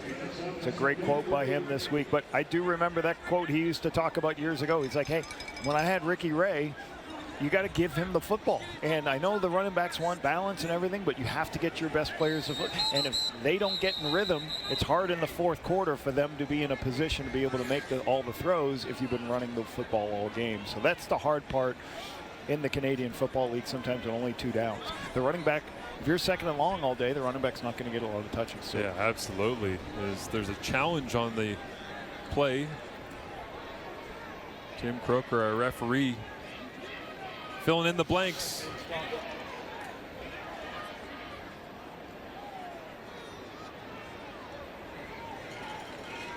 There's a potential fumble we're hearing on the previous play. Bob Dice watching on as Bo Levi Mitchell selling it. Yeah, wondering what are they challenging? Whether or not he can make his way back to the huddle. Greg Bell does a great job in the last couple runs. There's a term used, speed through the hole, not to the hole. And that's what one of the things Greg Bell does. So like he sets up his blocks. Ruling on the field is forward progress is gained. Ottawa is getting a challenge back because they got more information received. So they were looking for the fumble potentially here, but Bob Dice finding out that forward progress was completed. And there's no need to challenge a play that was already whistled dead. So picks it back up, puts it in the back pocket as we get a look here at Greg Bell at the end of the play. Yeah, as I said, like you don't want your running backs to be outrunning the blocking scheme, like especially in a league that runs so much what you call inside zone and outside zones. Greg Bell is one of the best in our league of being patient, waiting to see as the line displaces, finding the creases and getting north-south and then exploding through the hole. Also thinking about that quote from Scott Milanovich, it's not as though he was just blowing smoke. He obviously believes in what he says because 2 touchdown passes to Tim White and now leaning on Greg Bell a little bit. So throw to score points and run to win. A formula that you see the Tiger Cats try to use in the playoffs. It looks like they'll get the bye and have the East finalists did that football almost roll loose at the end of the play as well. So ball security may be the focus here in this second half as Milanovich tries to use the running game. It looks like he looked down the bench and uttered the old punt. Yeah, a little bit long here. You've already got a pretty big lead. Go ahead and punt the football. Pin Matthew Schultz deep. Let your defense go play. Devontae Dedman and Khalil Pimpleton take the field as both returners will stand back ready to receive this from Nick Constantino.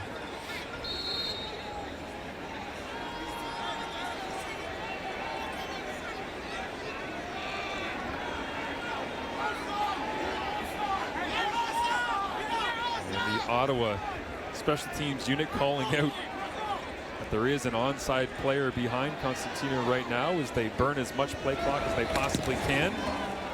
And then hang one high in the sky as Antti Litre was the onside player. Won't get a chance to touch it.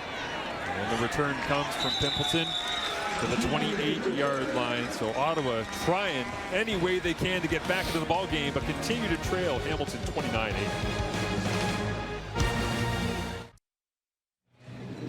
There is the Defensive coordinator Brett Monson on the sidelines, leading a group that is allowing 28.3 points per game so far this season, 7th in the CFL. Not great, but they capitalize when they get their opportunities, don't they, Luke Wilson? Yeah, and that will be the key for them heading into the playoffs. You know, you have all the firepower on the offensive side of the ball.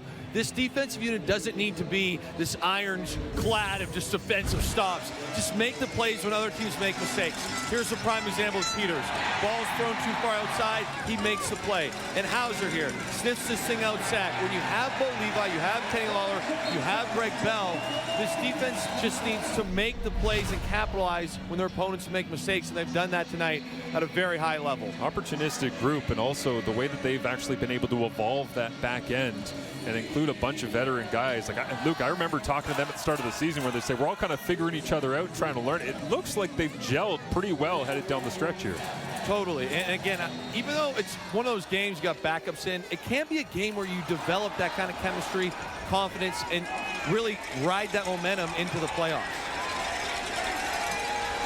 Matthew Schultz goes to work with pressure coming here and rips this one. Arm strength on display. Stavros Katsantonis, the leader of the circus on that back end, always chasing after the football, and nearly got to that one as well, but it is complete, and they'll move the sticks. Schultz to Pimpleton. You know, and I talked to, if you go back to what Luke was talking about, the defense, I talked to Brent Munson before the game. We just got to play consistent football. And you look at their stats, you know, there's some things they do great. Best pass efficiency team in the Canadian Football League. Second in the Canadian Football League in takeaways. But they give up a bunch of big plays, and they've given up the most rushing yards in the Canadian Football League from week to week, 111 yards. So there's some things they do great.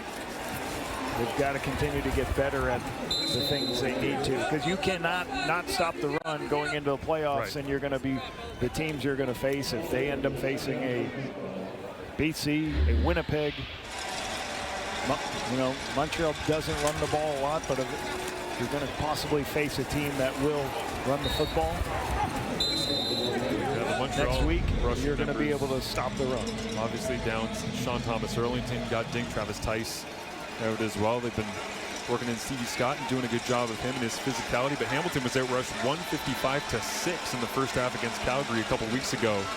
So not able to get their own game going, and Diedrich Mills kind of had his way here at Hamilton Stadium. And they wanted to bounce back from that in this matchup tonight and set the tone going into the playoffs. But as you say, Lapo, every matchup is so different, right? Every play caller on the other side has got different tendencies and things you have to work through. Yeah, and here's stuff you got to work through. People go this way, and then you hand the ball to the tailback going this way. This is a misdirection play, trying to make people go one direction. Oh, nope, the ball's going the other way. William Stenback's a little misdirection, trying to force the defenders.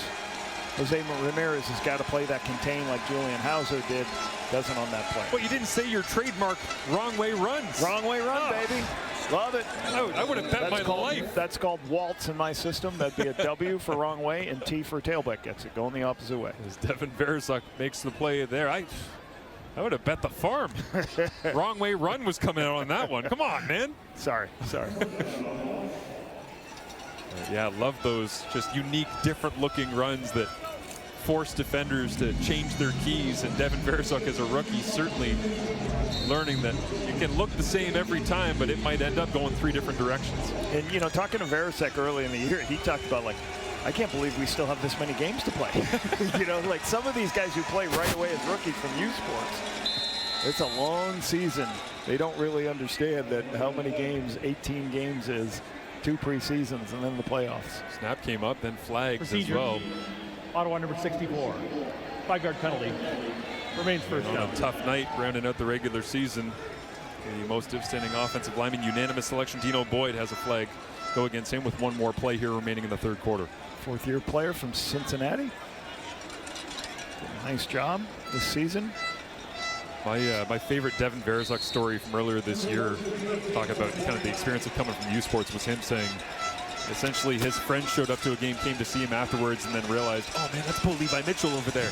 And Devin was like, yeah, he's on my team. We're kind of the quarterbacks of the offense and the defense, and his friends were kind of awestruck by Bo and the legendary status of his career from Calgary as Schultz takes off and runs, cuts back against the grain.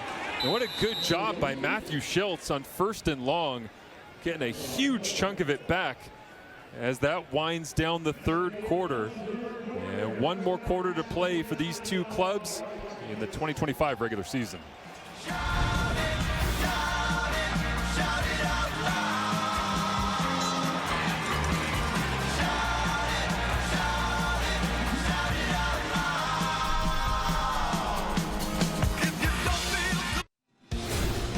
Tiger Cats ready to shut this thing down and start thinking about the East Final. They approach this as a playoff week, their preparation, and certainly they would love to be able to go in on a high here in the fourth quarter as Matthew Schultz trying to find some positive momentum in. We heard Tyree Adams say it might be the last time that Schultz takes the field in the Canadian Football League, so interesting dynamics at play here in the final week of the regular season. Yeah, and the stats say it.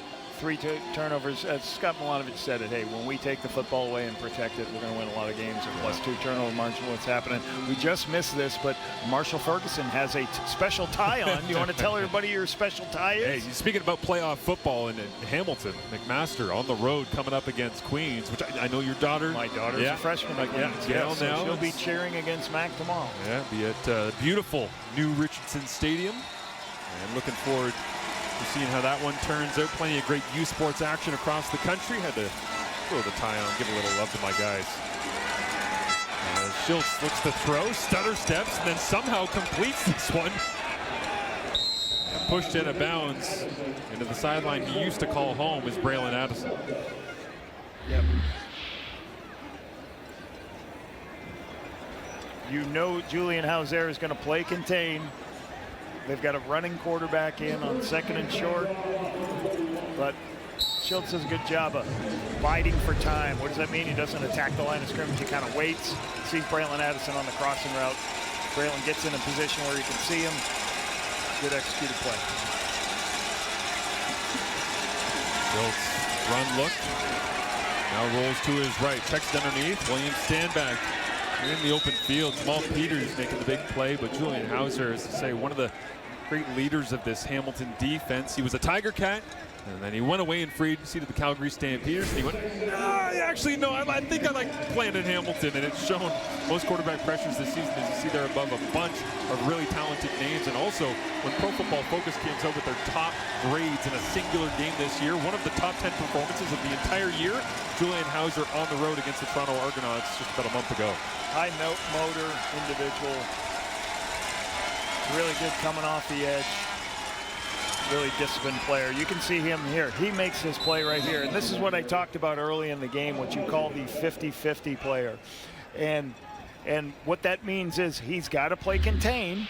He's got to play contain out here, but he also can close the distance and the gap when the ball is handed off. Watch, stand back. He's playing contain. Now I've seen the ball hand off. I'm going to sprint down and make the play.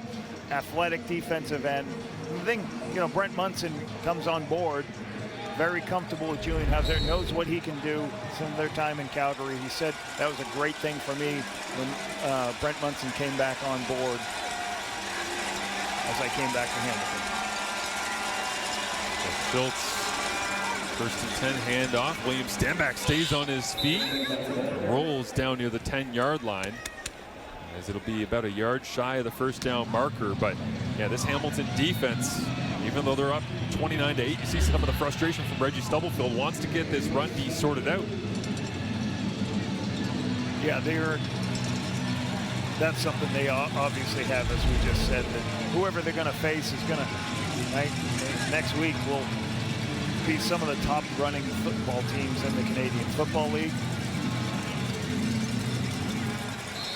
Miles Fox in the middle of that defensive line. Returning from injury, 24 defensive tackles in 16 games. Or in 2 weeks, I should say. Yeah. It could possibly be. He's coming over from Winnipeg in free agency. And right into the middle once again. Peter Godbear mixing it up as Philip Osai gives him a little shrug to end the play. And there is Fox, who replaces Mario Kendricks. Made a healthy scratch. Montreal will do a good job running the football too. They'll mix it up. Montreal will mix it up. So whichever team comes out of this semifinal game. The question becomes, if Hamilton rolls their way through the fourth quarter here, who's crossing over? Who's coming to the east side of the dance to go up against the Alouettes? And boy, the Alouettes look like a different team with David Alexander. Totally different. As The Owls actually giving a couple of social media shout-outs to the Red Blacks, saying, "Go get them, guys!" saw that on social today, so gotta love that. And also a little bit of camaraderie in the quarterback club as well between Tyree Adams and Davis Alexander, as they spent a decent amount of time last week catching up on the field at the conclusion of the Week 20 game between the Alouettes and the Red Blacks. And as Adams watches on now with Matthew Schultz in the ball game on 2nd and goal from the 3. Fake to stand back. Schultz trying to get away, looks to throw, and the ball pops out. And it's into the waiting hands of Braxton Hill.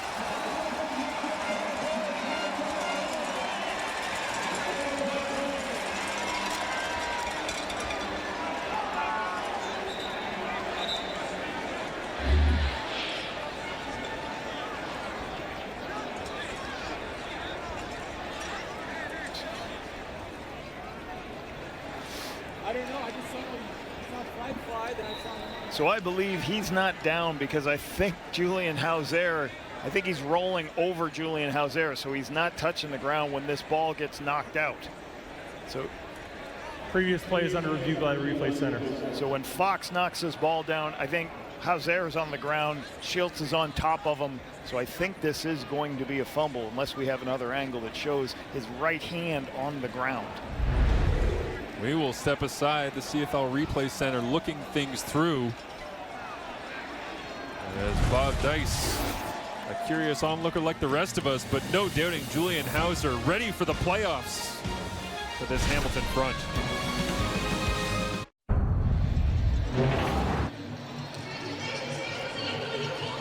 Well, welcome back to Hamilton as Matthew Schultz. Right there is right, his left ankle is down before the ball gets knocked out. So they call him down with that ankle rolling underneath, and then a couple of penalties going against the Hamilton Tiger Cats lingering here as well, as our referee Tim Croker will clean that up.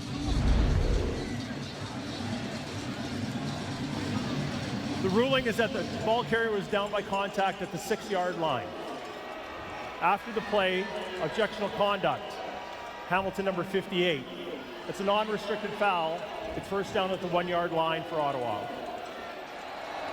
Hamilton 58 is Gordon White, the long snapper that got called, so maybe coming off the sideline, or a strange one, no doubt, but it results in the football at the 1-yard line for Matthew Schultz and the Red Blacks offense. They thought they had just taken it away, and now the Red Blacks are in the end zone. So Schultz gets to rip it into the turf here at Hamilton Stadium.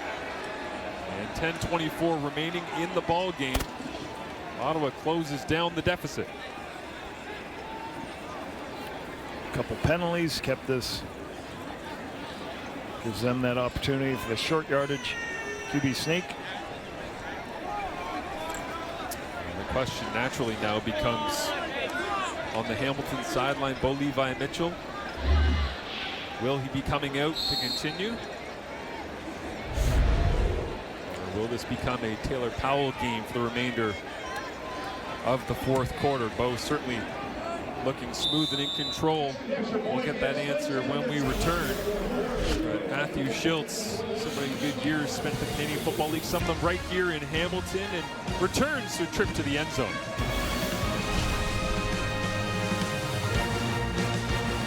It was Gordon White taking the flag there, Lapo, right at the bottom, and just right made contact. Here. Yeah. So here's what happens is the officials have to have an area where to work in. Gordon White is almost on the field.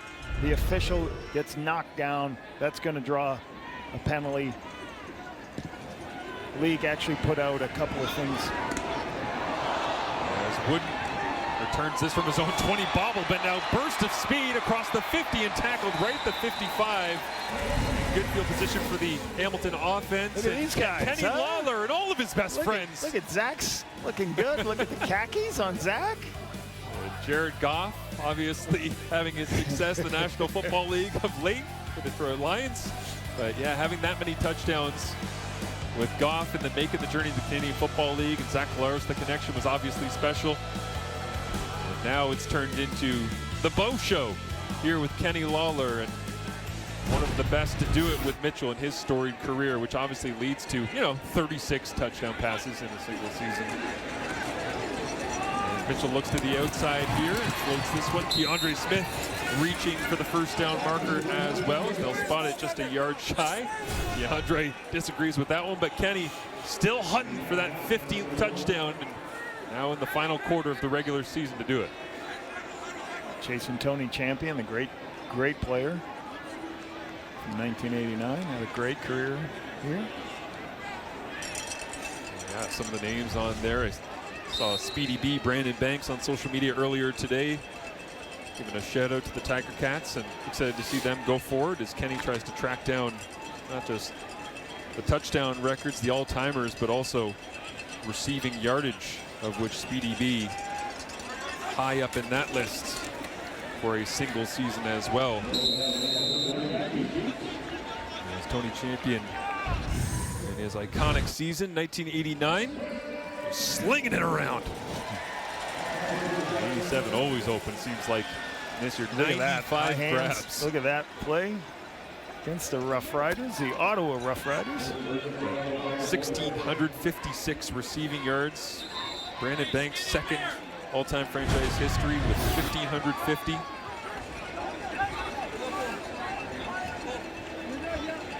It would be fitting that number 89 tracks down the guy who played in the iconic 89 Grey Cup, as we see the biggest catch of Tony Champion's career and playing through major injury as well. Look at this catch in the Grey Cup.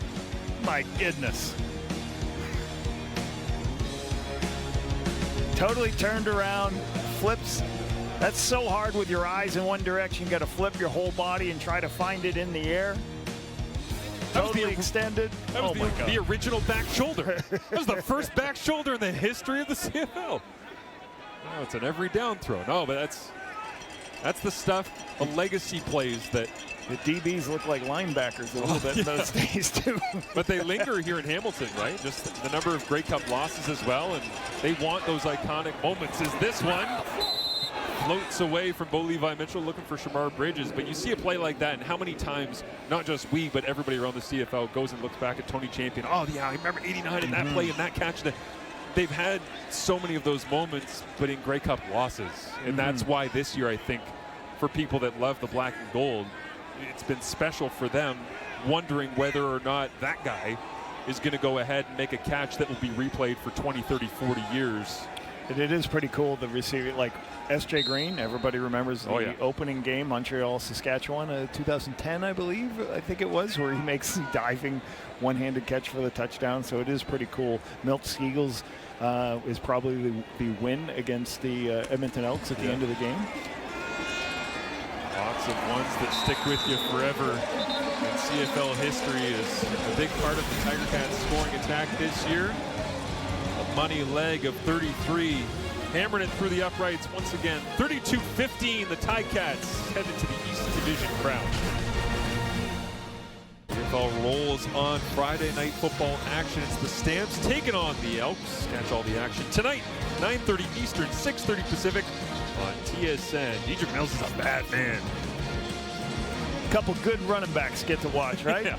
Good Lord, Justin Rankin, Dedrick Mills. Good running the football. Good teams running the ball. Looking forward to that one as they wind down the regular season, just like Ottawa and Hamilton, ready to do so midway through the fourth quarter as Matthew Schiltz in the game. Tyree Adams was the starter, and now Schiltz throwing down Phillip Osai.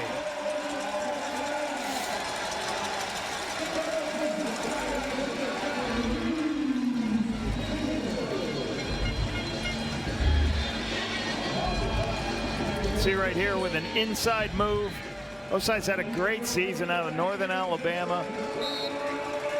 Just bench presses the fullback Anthony Gosling off him to go as he sees the quarterback starting to scramble, go make the sack. That's his 8th sack of the season. Schiltz looks quick underneath, complete. Braylon Addison. Phillip Osai was in behind the play looking like Fresh Prince of Bel-Air getting thrown out by Uncle Phil. Down and tossed. Chucked about 15 yards into the Ottawa backfield as the Red Blacks offense stays. It will go. Desperation time, trying to create some positive momentum. And this one tipped up in the air. intercepted. Braxton Hill's got it at the 40. Daniel Adamaboye brings him down at the 30. But Schilt's second interception and the Tiger Cats' fourth of the night.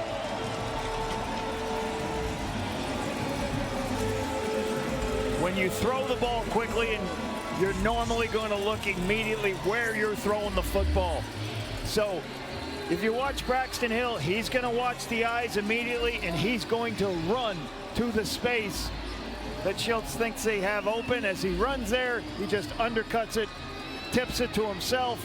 Nice interception by reading the quarterback's eyes through the three-step pass, the quick 6-yard hitch. Great play by Hill. Great instincts, though, recognizing where the quarterback's going and reading his eyes. Bo Levi Mitchell at the controls.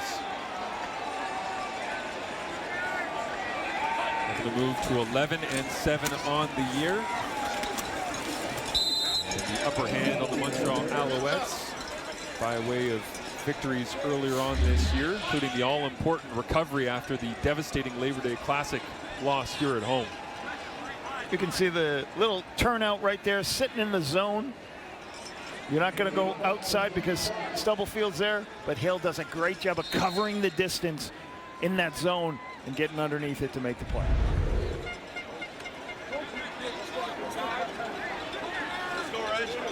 Some young, talented linebackers right there between Kyler Fisher, Braxton Hill, Devin Veresuk. That group has been completely overhauled, recreated. There's Mitchell looking into the end zone and was trying to go for a trio of touchdowns to Tim White, but it falls incomplete. A little bit under. Could have put a little bit more air on in the middle of the field, but Mark Milton's there to make a play when it's a little bit short.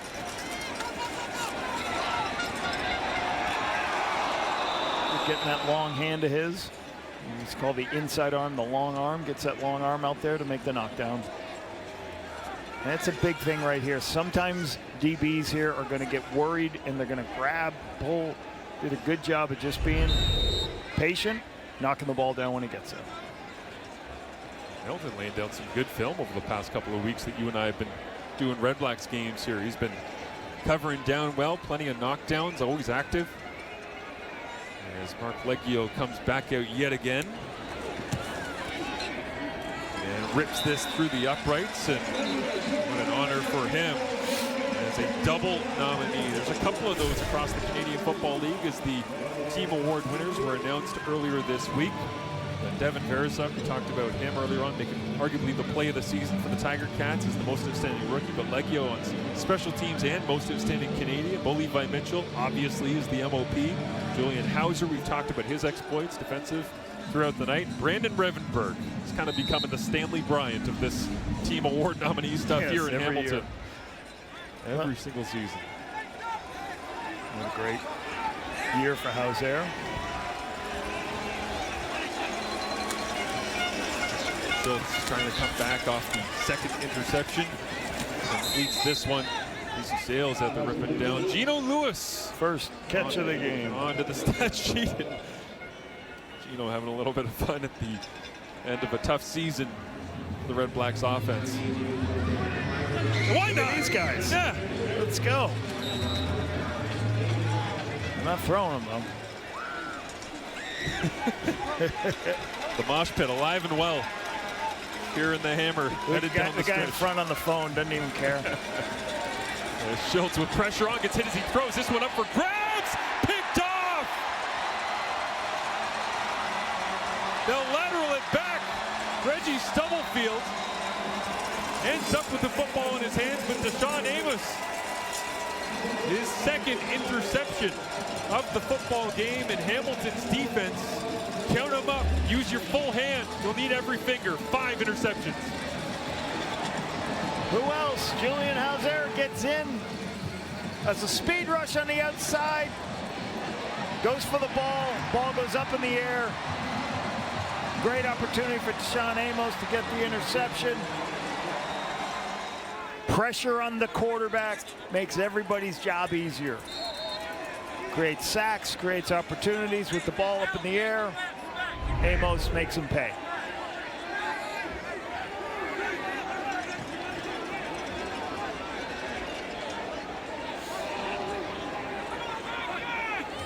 Just a minute after Bo Levi Mitchell was incomplete to Tim White. He's already back on the field and inside the 20-yard line thanks to the hard running of Greg Bell. Took a shot at the end of that one, but trying to shake it off. Crossing the 1,000-yard mark here tonight. Big hit by C.J. Colden in his corner spot. Yeah, you can see Bell kind of wearing that one a little bit as he heads to the sideline. Well, true to form for Scott Melange, as said, throw to score, run to win. End of the game here. They're going to continue to run the football, let the clock go. You see Bo's running this clock all the way down to 4 seconds. Go with a quick screen to the wide side is Tim White.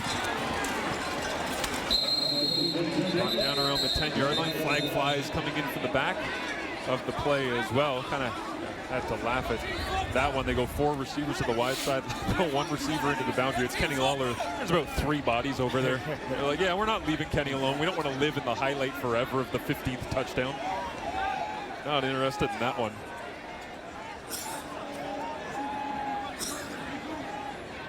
There's a 20-point advantage for the Hamilton Tiger Cats. These two teams playing home and home on July 12th and 20th earlier this year. 23-20 Hamilton and then 30-15, but this the largest lead in their trio of matchups. Against Hamilton, that's 10-yard penalty. It remains first down, and that's a 3-minute warning. 3-minute warning as the Hamilton Tiger Cats, fueled by their defense tonight. 5 interceptions. Bo Levi Mitchell ripping it up and down as the Red Blacks in tough against the Black and Gold, who are playoff bound.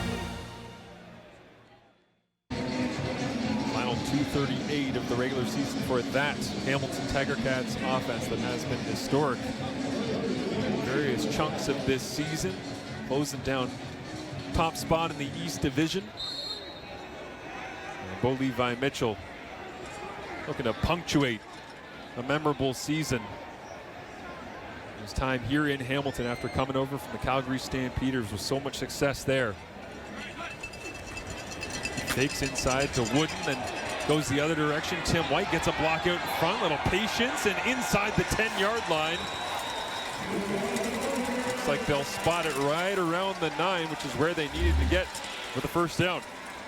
Fake the speed sweep, then flip it back on a little bit of slot counter. Get a big offensive lineman blocking for you. Good run. At this point in the game, you have to have some runs that are safe, protected runs that also give you, it's not just running the ball up inside, Marshall. That's one of those good calls by Scott. Shows some misdirection, get you a 20-yard gain so you can keep running the football. Do you get finish the game? First down, first and goal. How about Barrow getting out in front, as you say, just running full speed? Athletic big man for the Grand Valley State, just like Brandon Revenberg. As Mitchell stands in the gun on first and goal. He continues to bleed as much clock as possible. Bonnie Robinson with the big touchdown catch against the Calgary Stampeders is in the ball game. They'll run block as they hand it off to Johnny Augustine and tackled for no gain on the play. You know, the Week 6 Ottawa-Hamilton game, -3 turnover margin. Week 7, -3 turnover margin tonight, -4 turnover margin for Ottawa. That's obviously the difference, and that's what Scott talked about this week. Hey, we got to take the football away, we got to protect it. It's a great quote, right? When he said, are we undefeated when we win the turnover margin? And you were like, yeah, everyone. Everyone is. 95% of it. Feels like it. Major difference, especially down the stretch here as we get set for the 5-game CFL playoff sprint. As this snap comes up way high, Ottawa was all over the timing of the snap, sending heat. And Bo Levi Mitchell visibly frustrated with Coulter Woodmansey, the center. I don't think there would have been much of a chance at all for Bo to catch that one. Biggest thing right here, when that happened, I wanted to make sure that Bo went down and there is no contact any way, shape, or form with your starting quarterback. But again, that happens, you know, if it's a 1-score game in the 4th quarter of an East Final here at home, those are the type of plays that talked about forever for all the wrong reasons. So Mitchell trying to get that corrected as quickly as possible. Well, you know, and hats off to Scott Milanovic. You think last year was his first year as the head coach here in Hamilton. He made multiple coaching changes throughout the course of the season. He made a change at special teams coordinator, made a change at defensive coordinator. It took him a while to get the crew he wanted and people in place, and then they performed well, but it just wasn't enough because of how they started. This year, to get the crew he wants, he's got his quarterback in line, and they go from worst to first in the Canadian Football League, which has only happened 8 times in the Canadian Football League. And I believe this is only the 3rd time in history for the Ticats to go from last place to first place in the division.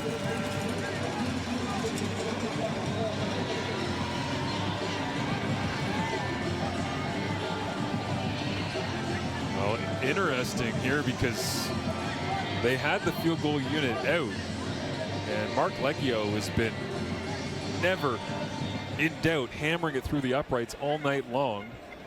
And it's 3rd down after that snap went over the head of Bo Levi Mitchell. The offense comes back onto the field. 3rd and goal from the 28 when you're leading by 20 with 107 left. What is the purpose of this other than to try and get Kenny Lawler a touchdown?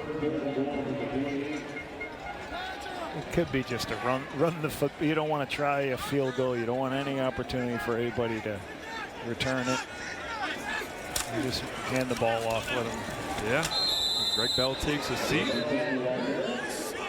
And time for Wilson's game ball now as you throw it down to Luke. And man, what a night for the Hamilton defense out there, Luke.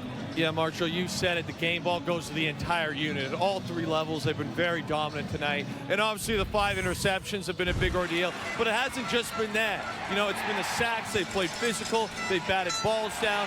The interceptions were obviously the key of this game.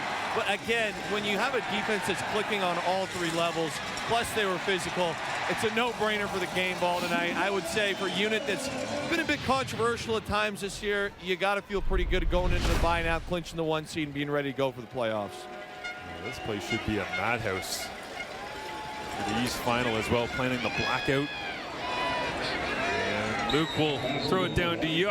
You've been making friends with fans across the Canadian Football League all year long. Who do you want to give some love to? Yeah, I believe it's my guy Claudio over here. Listen, he's a die-hard Ticats guy. Comes with a sign every week. Half the stadium's left right now. He's still here. As you said, this is a live shot.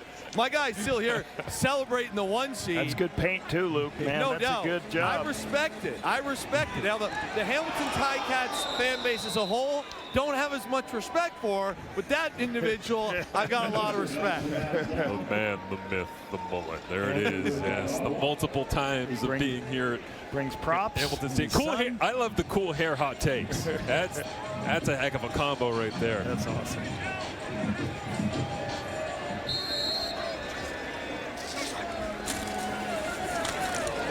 You know, 3rd down in their own end. Ottawa plunges forward as we look at the CFL playoff picture. Ready to anoint the Hamilton Tiger Cats with the all-important Y. And yeah, Hamilton getting the 1st round bye. They get to sell tickets. They get to make sure that you get as many guys healthy as possible. And another interception. And Braxton Hill having a day. Got himself another one here. As I'm not sure Hamilton wanted to have to send out their offense once again, but victory offense coming out. But yeah, Hamilton getting 1st place. It's so the path to the Grey Cup is having 1 game, play 1 game in front of your home crowd to make it to the Grey Cup. Now they're going to face whether it be whoever crosses over, a talented unit, plus a very talented Montreal team, whoever comes out of that Eastern semifinal, whoever crosses over, it's going to be hard to go all the way out across to Montreal and get that win on Saturday. So it'll be fun to watch next week. The BC Lions crossover. Be the 6th time that they've done it. Winnipeg crosses over. Be the 1st time that they've ever been the crossover team. So perhaps ready to make some unique history in Winnipeg and Montreal with Hamilton clinching top spot in the East. Now that game tomorrow don't show anything. Don't do anything, right?